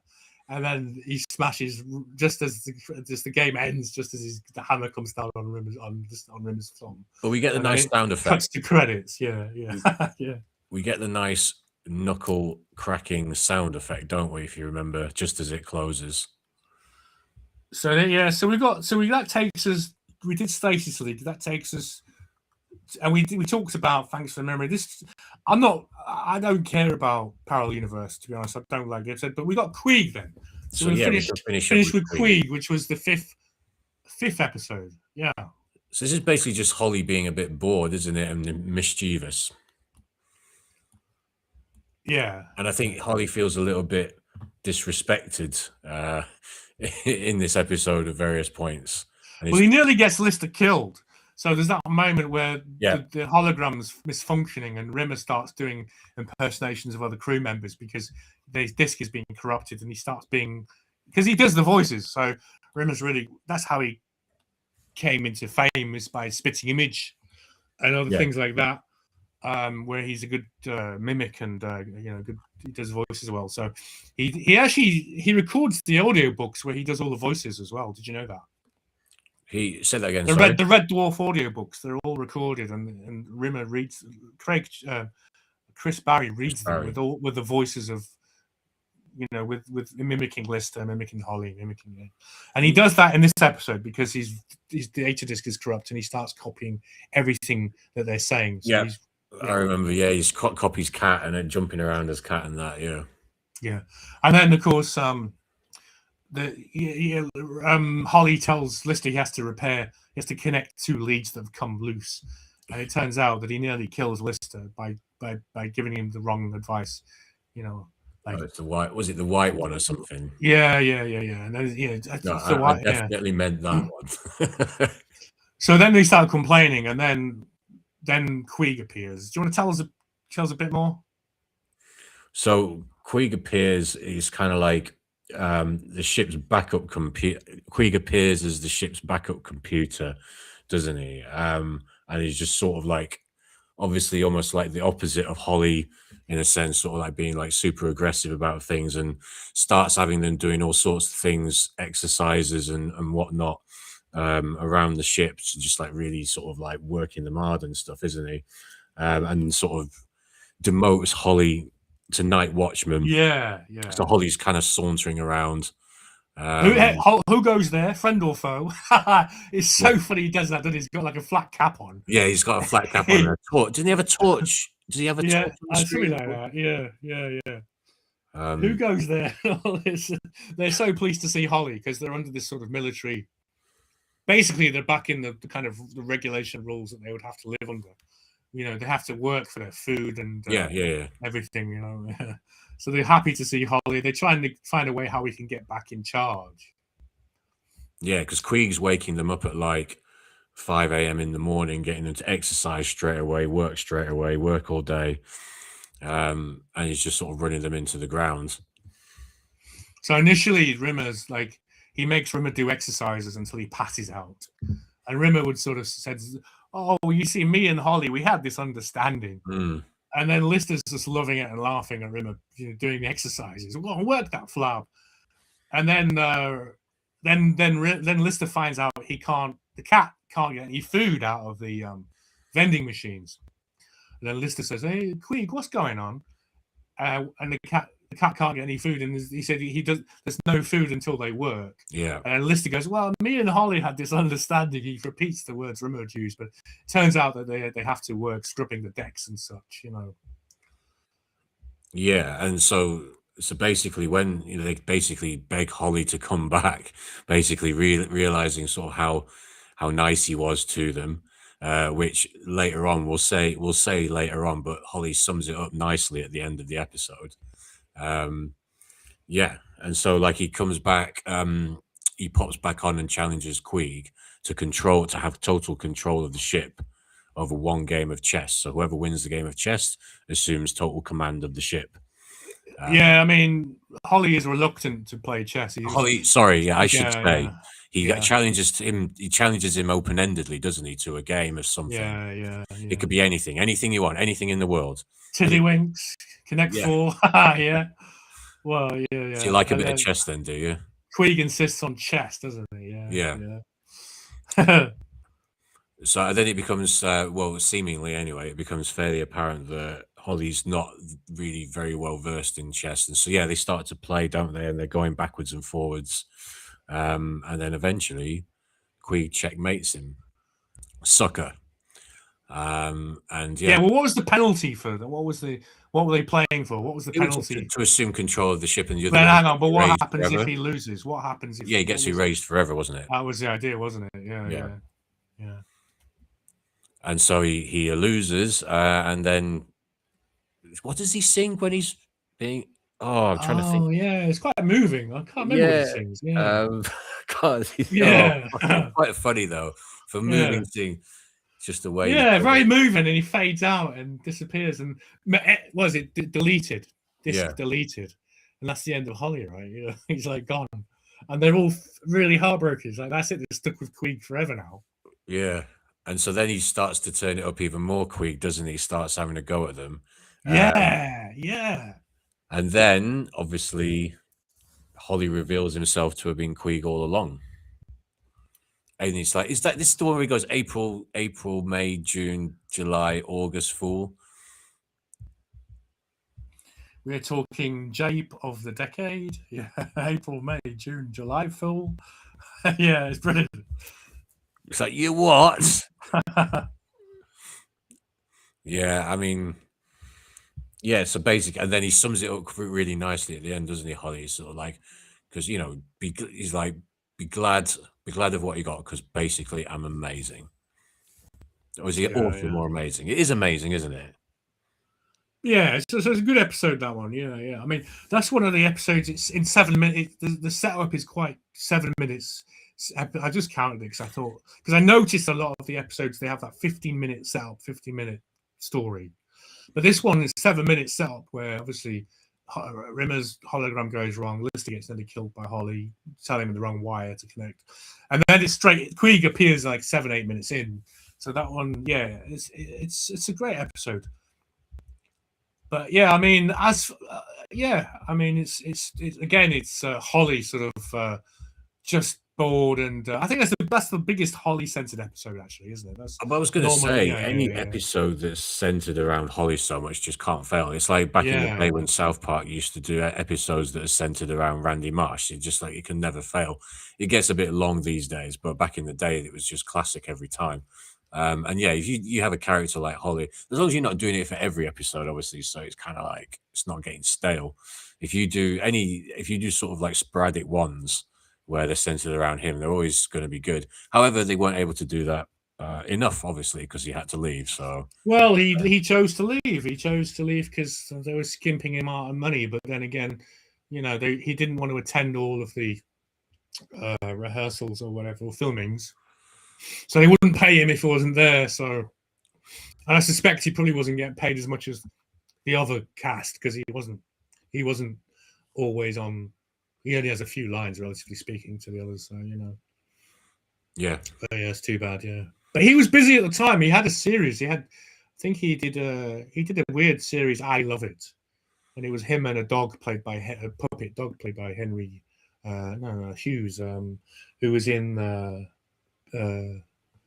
what's that thing? Hyacinth Bouquet. Do you remember that one? Oh, Keeping Up Appearances. Yeah, the guy who plays her brother, right? Her brother-in-law. Yeah. Anyway, that's just an offshoot. Yeah. So he had work. I suppose Norman Lovely was thinking he's got work. He got work on the strength of the first season. He was getting steady work. So he just he walked out. Yeah, and that was it. Yeah, it's a massive shame because was it the same? Just, I mean, it's just his delivery and everything. It just suited the program and the humor of it so much better. I mean, she had her moments. The new Holly, like, had some moments, obviously, but yeah, just wasn't. Hattie Haydridge, right? I saw her live actually once in Hackney. It was shit. It was terrible. It was bad. She's not funny. Yeah, we watched her. We walked out. We got really pissed off with it because it was just like kind of. It was just all about like it was just stereotypical humor. Oh, I'm a woman. I'm just a woman and woman things. And it's like, we just like this is lame. This is lame. Yeah. When women comedians just play up on that woman thing, it's all. I was literally about to say that situation. Yeah, when they play up on it is really jarring. Yeah. Because you don't get guys doing that kind of thing. It's just it sort of seems very contrived. That's all when they do that. It just doesn't. We walked out. Yeah, we had enough. Yeah. So that's anyway. So yeah, we've done it. So listen, I always wondered why I liked Red Dwarf series 1 and 2 more than the later ones, and I think the fact is that they would spend the 15 minutes before living the life that they had, and they would set up the rest of the show. The post-pod arrives, Rimmer's dad's dead, blah, blah, blah, blah. And then the main story starts always halfway through. So everything pays off. But from series 3 onwards, they changed it, and it usually goes straight into the story. Right, yeah. Okay. And I think you got less character development, less world building, right? You just got the story and the jokes and the science fiction, the monster of the week, or the robot of the week, or the whatever of the week. That's not to say they're not great episodes, but I just liked the pacing of the first 2 seasons. No, I think that's a good point about character development as well. Yeah. They a lot of the later series, the post season 2 series, they don't allow for it as much. They don't, it's a bit too kind of like. It becomes a bit more, not mainstream is not the word I'm looking for here, but it gets a lot more sort of action based a lot of the time. And yeah, it just doesn't quite.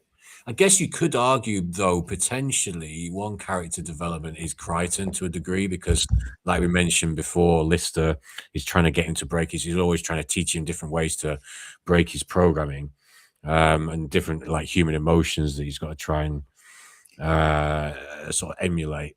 Like he goes to the repertoire when he gets interviewed by the ship psychologist when the ship comes back and all that. So, which is quite a funny scene. So yeah, maybe Crichton had a bit of character development, but the other ones, no, I doubt.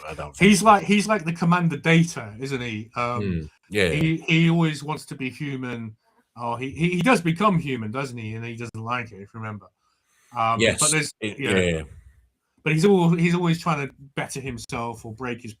Encouraging him to break. Yeah, he does have the character development. But the others, unfortunately, they become caricatures of themselves, don't they? Really, especially Rimmer. Rimmer just becomes an endlessly repeating.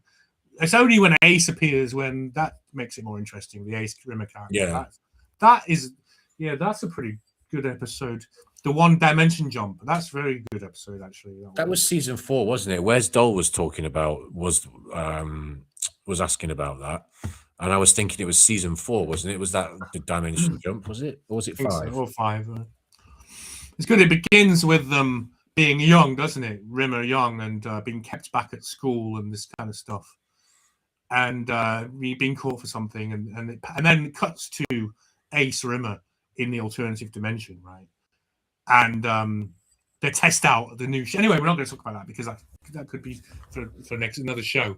But yeah, another time. Yeah. But apart from that, the Rimmer character, unfortunately, it's amusing, and they give him they've got the lines and stuff. But it's just he's a caricature of himself. Even Lister becomes a silly caricature, like heroic, slobby heroic, and but their characters don't go anywhere, and only Crichton's, as you say, actually has any meaningful arc. Yeah.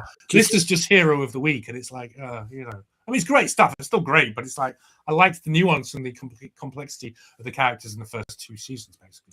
Do you think also a little bit of it is they changed the writing based on the reaction to the success of the show, or sort of in reaction? Yeah, for sure. To the success of the show. I mean, probably it was much more successful because they changed it, man. You know, to be fair.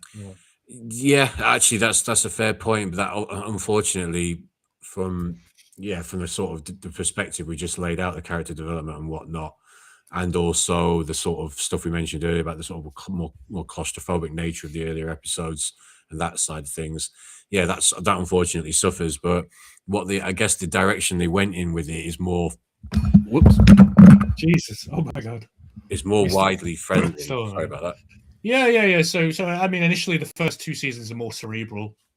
You know, you could argue they're more highbrow. I think so. Of all the concepts, fast and light travel, future echoes, it's quite cerebral. But later on, it's action, as you say, dwarfing by numbers. And the thing is, you can sort of predict the episodes. Basically, there's always a monster or a robot or android, and it's quite funny. They even play on that at one point, don't they?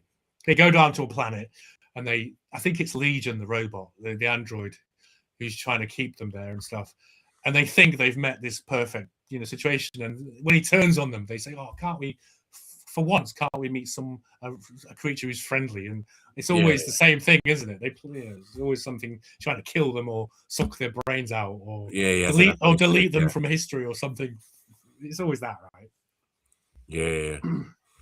But yeah, no, it's good. Do you know what? We were saying, me and Truthspoon were saying before we started watching season 1 and 2 again, it's given us a nice excuse to watch Red Dwarf. And because I hadn't seen it for a while, to be honest with you, until I started rewatching the episodes for this show. So yeah, it was just been nice to kind of like have an excuse, a reason to watch it again, sort of thing. Because it's been long enough. Sometimes you can like over binge stuff and kind of get tired of it and worn out of it, and I did that a little bit with Red Dwarf, sort of like maybe 2 years ago, maybe something like that. And so probably been a couple of years since I watched it, until just recently. So that's probably quite a decent amount of time to be away from something like that. I guess it sort of freshens it up a little bit, even though, to be fair, I have over the years watched a lot of Red Dwarf. I always used to like to watch it when I was like, when I was kind of like had a few drinks, or if I was on my own and drunk. It was always the thing I'd sort of comfort, always come into it fall into that. It's like sort of before I fell asleep or something in a drunken mess, just put that on and just relive something. Yeah, same, definitely. I mean, I remember there was a spate I was watching it when I was in my late 20s after a breakup. I was doing that exact same thing. I was just like, I was having drinks and just sort of like watching back-to-back Red Dwarf episodes before bed, before essentially sort of passing out and going to bed, sort of thing. So, yeah. I see you replied to We Are Dolls Dance. I can't quite get my head around his name. Where dolls dance, where dolls. That's a tongue twister, man. Where dolls dance, dollhouse. All right. Okay, where dolls dance, dollhouse. Yeah, right. Yeah. It actually works if you can get it. If you can actually say it, it does work quite nicely. It's just a little where bit. Dolls dance, dollhouse. Yeah. It's got a nice onomatopoeic quality to it.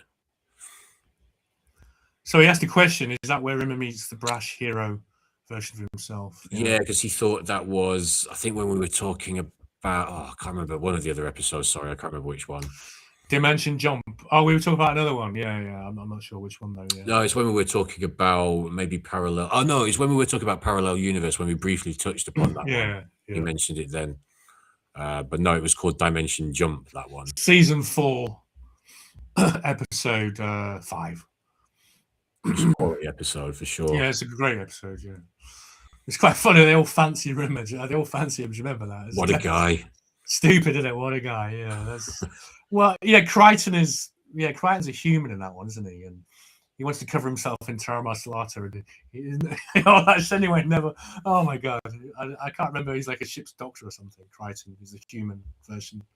But yeah, it's quite funny. What a guy. Yeah, they always say that. What a guy. Oh shit! No, it's come back to me now. Yeah, I had a little memory blank then. Yes, of course. Yeah, They're yeah. all trying to get him to come back to the quarters. Holly is the Yeah. female captain of the Yeah. ship, right?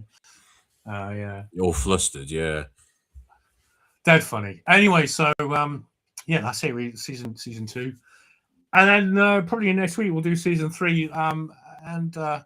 Yeah, I mean, for me though, season 1 and season 2 is peak Red Dwarf, but then season 3 there's some great moments in it, and but it just tends to be like the gags. It's just throwaway gags and monsters, whereas the character and stuff is the character development and the backstory and all that world building is sort of more absent from it, you know.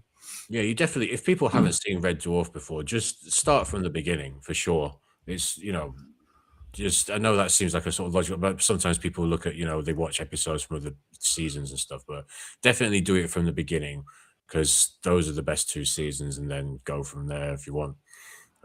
Just pure quality, British quality, which you can't really British comedy quality, which you can't really say much these days. Can't say anymore because it doesn't exist. Yeah. British, yeah.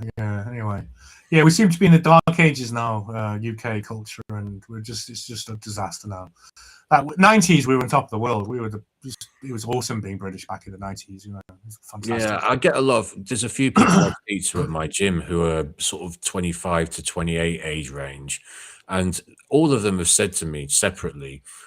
We got in kind of chats conversations similar to this. They all said separately to me that they would love to have grown up in the 90s. There's a great appreciation from what I've seen anyway from younger folks about the 90s, and we did have it good. We didn't realize, but it was just everything was just so seminal at the time, wasn't it? In terms of tech and music and movies, and that side of things was just so, and also just society in general, obviously, and people's attitudes and what you could or couldn't say or whatever. It was just like well, it was still a free country. Yeah, you can't say that anymore. You can't say that anymore, right? No, the idea. It was if anyone ever came to you with some Karen bullshit, you'd always say it's a free country and do what I want. You just can't say that anymore. It's no longer a free country. But, I remember when it was a free country. No. And you go to I remember I went to France and I noticed in Europe it wasn't the same. We didn't have the same freedom in Europe as we did in the UK. Just in terms of like personal expression, the sovereignty of the individual. Like Europe is a much more socially sort of hierarchical sort of society is bigger than the individual in Europe. Whereas in the UK, the individual was sovereign in a way, right? I remember. Yeah, this is it. Past tense, though. That's the thing. Not anymore. Yeah. That's the unfortunate thing. I mean, we are living it at the moment here, and it's just like it's like a relentless conveyor belt, isn't it? This just when you think they've done one, then another thing comes along, like this, the abortion bill that came along the other day, and you just sort of like, oh Jesus Christ! Oh yeah, the Satanist bill. Yeah, basically that bill is basically allows.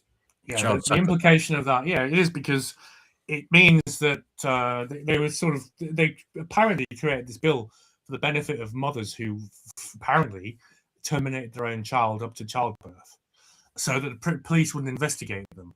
Now, I don't think mothers terminating their own child with their own means just before birth is that widespread of a problem among normal people, but it's something that the Satanists certainly do. So the only people who benefit from this, the fact that a mother can be pregnant 1 minute, 9 months pregnant, and suddenly the baby's gone, she's no longer pregnant, the police don't ask any questions anymore. There's no investigation. So the only people who benefit from that are Satanists, because this is one of the things they actually do is these late-term sacrifices. Unfortunately, yeah. I mean, people try to argue pro it. It's just so dumb, isn't it? It's kind of like, it's madness. So you're saying that what's the difference? So if a baby's born, the 5 minutes after it's born, what's the difference between that and the 5 minutes before it's born? Just its location, basically. I mean, I don't know that it goes as far as post-birth. No, but I'm just saying it's pre-birth, literally any moment before birth. Right? But what I'm saying is, like, what's the difference between that 5 minutes before birth and the 5 minutes after birth? Do you know what I mean? I know what you mean. Yeah. I know. So it's just. But obviously, I know. It's just evil. It's just more of the same evil every day. So yeah, listen, I want to play a tune by Sandwich Pan. We'll just finish with one more thing afterwards, and then we'll close up, shall we? We'll close the shop. So yeah, that's fine. I need to take a little break anyway. So I think this track is a few minutes long, just a couple of minutes. Just gives me a 2-minute break. So I'll just bang this on, mute ourselves, and 2 minutes later we'll be back. All right. Finish off. Yeah. Okay. There we go.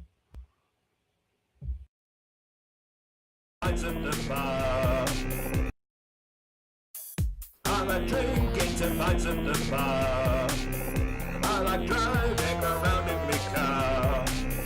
I like dragging it home on the path. Whilst I'm pissed up and having a laugh.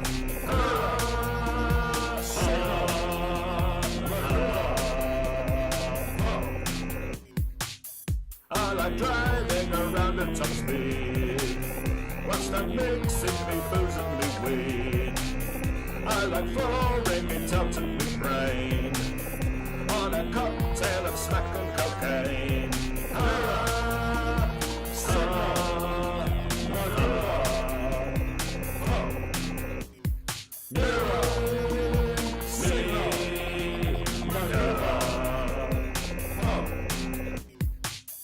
I do donuts out of my head. I like crashing straight through your shed. And the pigs, they will never catch me when they're near drink responsibly.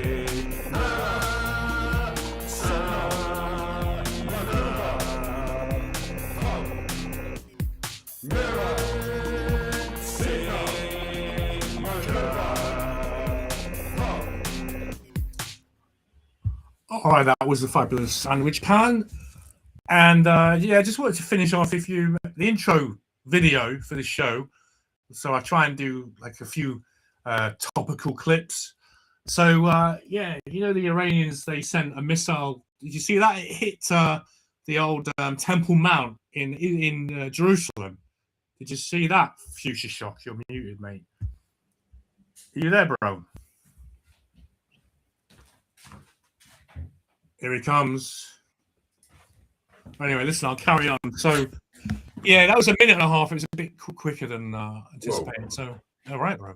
Yeah, I was saying, mate, if you remember the introduction, the clip, the video I did for the intro, showed a missile, like an Iranian missile hitting the Dome of the Rock.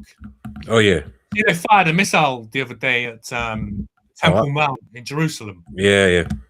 Al-Aqsa and stuff, isn't it? Yeah, well, yeah, exactly.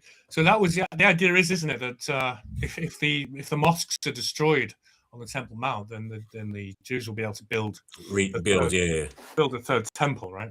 Which is supposed to be a sign of the apocalypse, right? Yeah, I saw the video just earlier today, actually.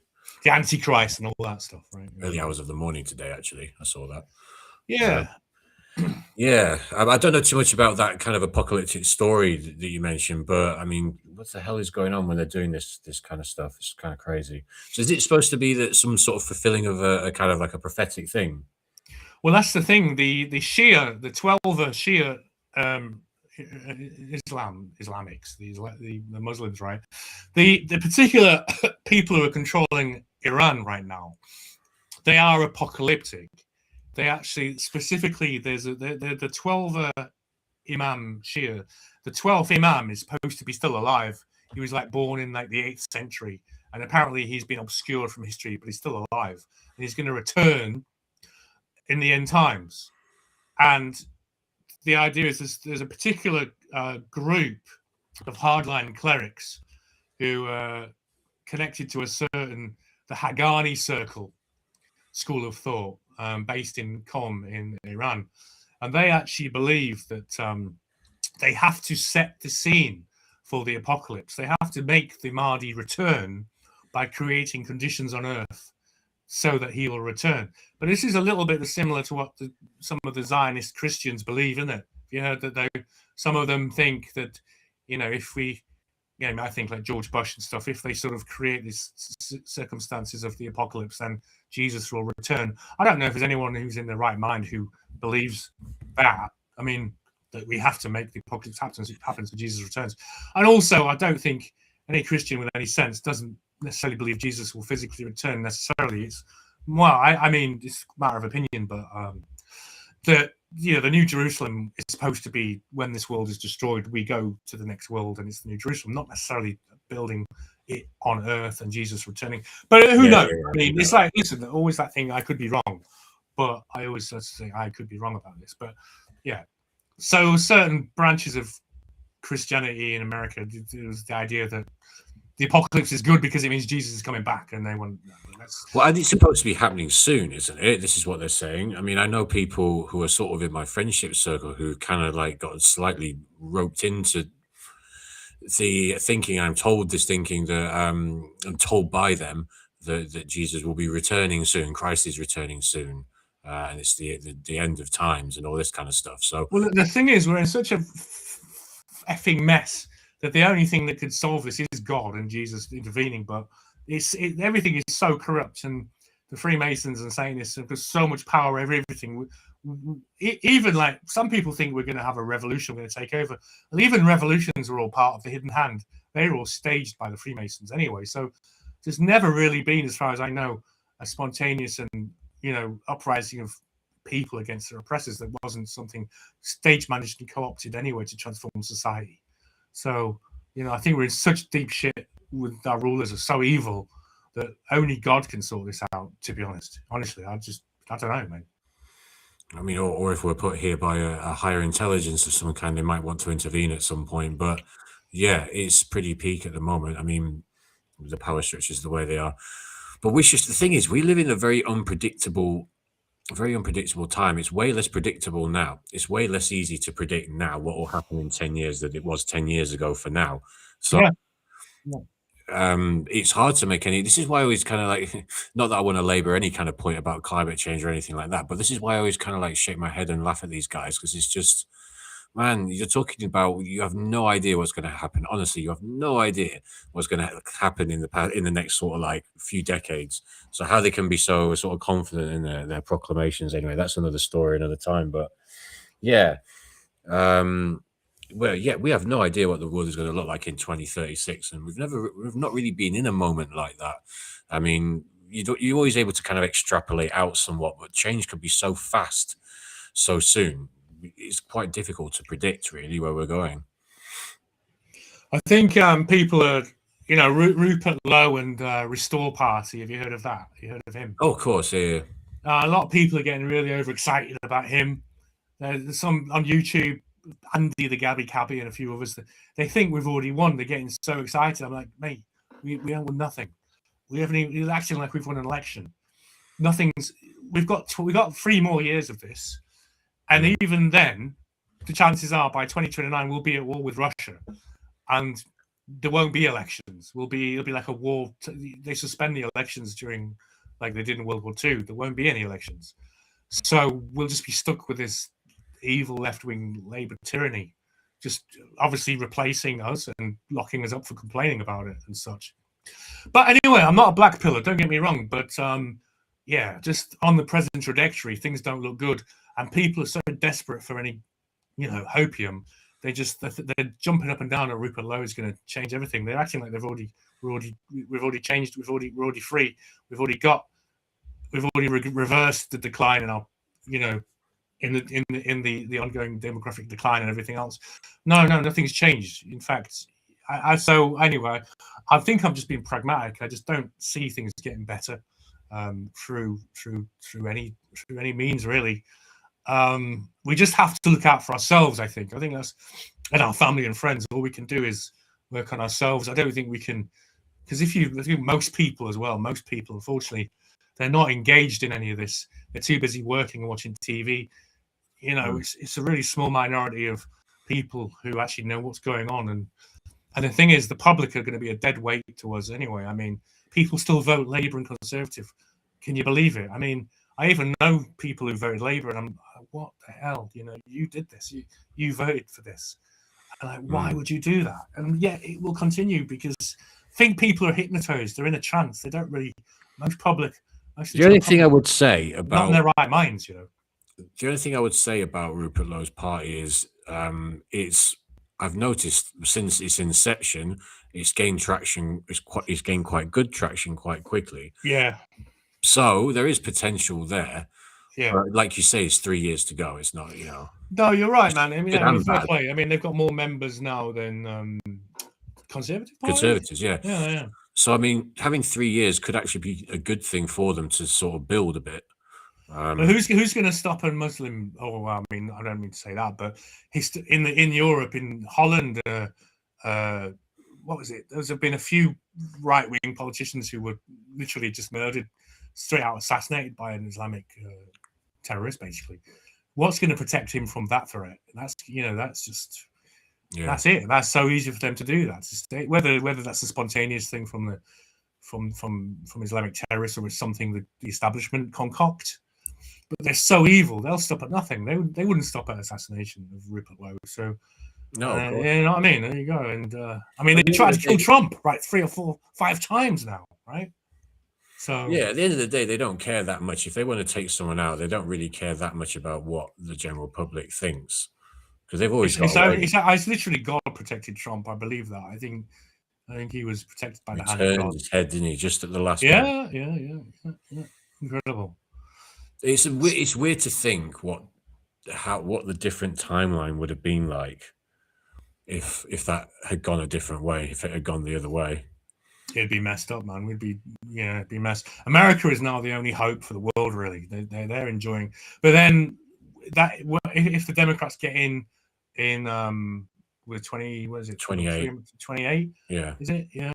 Is it okay? If they get in, then there's gonna be so much blowback, and because they're gonna put people in prison just for expressing right-wing views, just like they were doing. They were locking everyone up who attended the January 6th thing, which wasn't even a violent march. In fact, the only people who were killed was one of the protesters was shot by a plainclothes policeman in point blank range.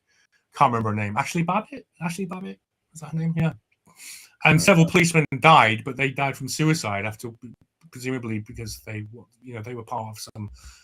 It was a setup. They'd been allowed in. They were let in. There was a few there was as far as I know, there wasn't any violence against the police. As far as I know, I'll probably get fact checked for this, no doubt, by freaking YouTube and such.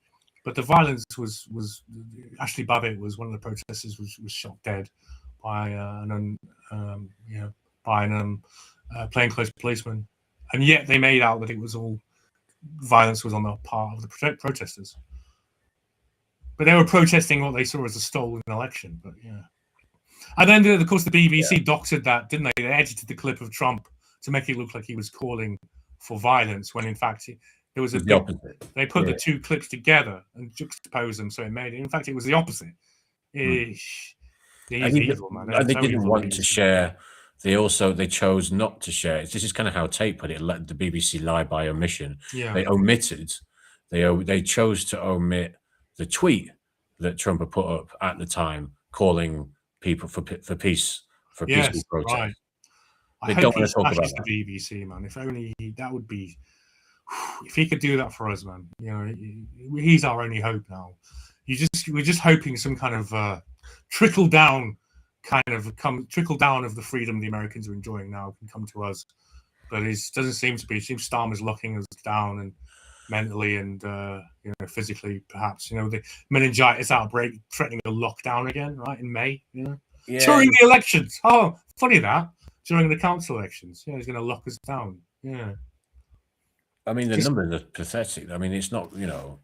It's just all scare. Obviously, we know it's all scaremongering anyway. There's no. They're not going to try that game again. I don't think. Not in that way, anyway. That's how the Democrats basically won the election, though, wasn't it? 2020, because the COVID thing locked everyone down, postal voting, so it was ripe for fraud. All these postal votes appearing from nowhere in the middle of the night, etc. Yeah.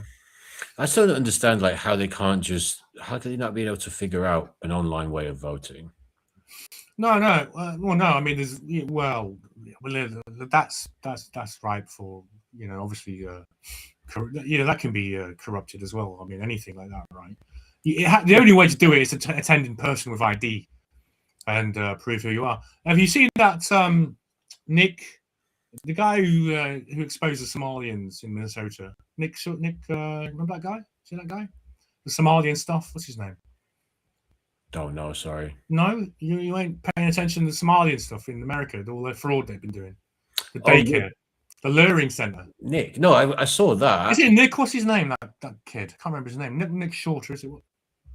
Anyway, listen, I can't remember his name, but he's been exposing the fact that there's all of these like 15 voters have been registered to like a portaloo in outside Los Angeles, for instance, or something. You know, the voters are registered to vote to any location, like a toilet, a public toilet, or a phone box, and that is part of the. That's why you need to have voter ID. Unfortunately, because the Democrats are relying on that, you know, to steal it. You know, how they stole the 2020 election. You know, Well, by not having a voter ID. You know? The thing is, voter ID is normal as well. Like, you go to pretty much any country in the world, and like, if you want to vote in an election, you have to have ID. I mean, it's a normal thing, but yet somehow people. We don't have it in the UK, do we? I don't think. I remember I voted. You just turn up. You have to register to vote. They send you the letter. They tell you where to go, but you just give them your name. But don't you have to give ID to register to vote, though? Is what I mean. I'm not sure, to be honest. I can't remember. You have to be on the electoral register. You have to be on the electoral register. Yeah. I've never done it before, so I'm not sure you actually need ID, to be honest. So anyway, yeah, I just wanted to finish then. Like this, you know, Ayatollah Khamenei, the supreme leader. Oh, hang on, that's Khamenei, yeah, who was the ruler from 1989. Not Khomeini, who was 1979. So he was the guy who was bombed, who was destroyed, who was blown up by Trump, the second Ayatollah, supreme leader. There's these quotes from him that shows that they have an apocalyptic agenda. So he's repeatedly stated several things. He says here, we've approached the time of the appearance of the Mahdi. The Mahdi is this sort of Islamic savior figure, and Jesus apparently is going to help the Mahdi. He's going to be standing behind him, subservient to the Mahdi, apparently. Because our wisdom has progressed, humanity's minds are now ready to accept a divine savior who will end oppression. He says the Iranian nation enjoys a great privilege today. The atmosphere of the country is an atmosphere of Imam Mahdi. He also said awaiting the Mahdi is not only about sitting by and weeping. We should prepare ourselves to serve as his soldiers. And he also said the reappearance is the beginning of humankind's movement, the true start of global justice after centuries of deviation. So the whole Iranian regime's philosophy is to what they call imanticize the eschaton, which is, I think, eschatology, is the end of the world, is studies relating to the end of the world. So this is what their program was. So the worry is this war with America and them firing a missile at the Temple Mount. It could be that this could be the start of their version of the apocalypse, where the Mahdi will return, the Muslim savior figure. So this is something to watch, isn't it? And I wonder if, because Trump has recently said he wants to end the war, it's hard to know what's going to happen. Do they destroy? Who's backing the Iranians as well? Because it just can't be the Iranian regime. They're just getting wiped out all over the place. Something is behind them, propping them up. It's really strange, you know. So yeah, this is the thing to watch. Is this the end times? I mean, and it's all more to the point. Is someone trying to make it the end times? You know. Nick Shirley, by the way. Nick Shirley, that's it. Yeah, thank you. Do we believe, the thing with end times, though, do we believe we can get to end times? Is there any? Do you reckon there's any chance that something would intervene if we were getting too close? You know, like we see after all the nuclear tests, there's the sort of increase in UFO activity and stuff like that. Is there a chance, you reckon? Do you reckon there'd be an intervention? I don't think so, bro. But it's something we can talk about next week. How about that? Yeah, we'll leave them on a. We talk about alien interventions. We'll talk about aliens, then we'll do aliens next week. We'll do Red Dwarf season 3, and we'll do an alien thing next week. Okay, and we'll go over. We've done aliens before, but we'll go into it again. We'll have an aliens chat next week. We'll have a little chat about it. Yeah, we'll have a little chat about it next week. Among the bits and pieces. Yeah. We did a good 3 hours. All right. I'm done now. So we're gonna call it an evening here. We've done quite well, 3 hours. Nice chat. Yeah. All right. So I'll say goodbye to everyone out there, and thank you. Hang on. What is it again? Where Where the Dolls House Dance. Cheers, Oh, where dolls dance, doll house. Good to see you, bro. Cheers. Where the dolls dance in the. Oh, I can't get it. Where the dolls. Can you remember what it is? Where the dolls dance. Where dolls dance, doll house. Where the dolls dance, doll house. Yeah. All right, guys. see you next week. Are we going to go for the same time? Same time. So next week we'll have to talk about just timing wise, because if you remember, I told you a few weeks ago I'm not going to be around in the evening on Saturday. Yeah. But so we can discuss that to kind of maybe change the time or something. Should we try and do Saturday afternoon or something like that? That should be fine, yeah. All right. We'll if you're listening, we'll try and go for next Saturday. We'll confirm a few days in advance with a just slightly earlier, basically. Yeah. All right. A little bit earlier. That sounds awesome. That sounds cool. Yeah. All right. Cool, guys. Cheers. All right, man. Take care. Nice to talk to you, In a Fish bit. Shock, and everyone else. Take care. See you later. We'll play out with my outro. Cheerio, guys. All the best. Have a good week.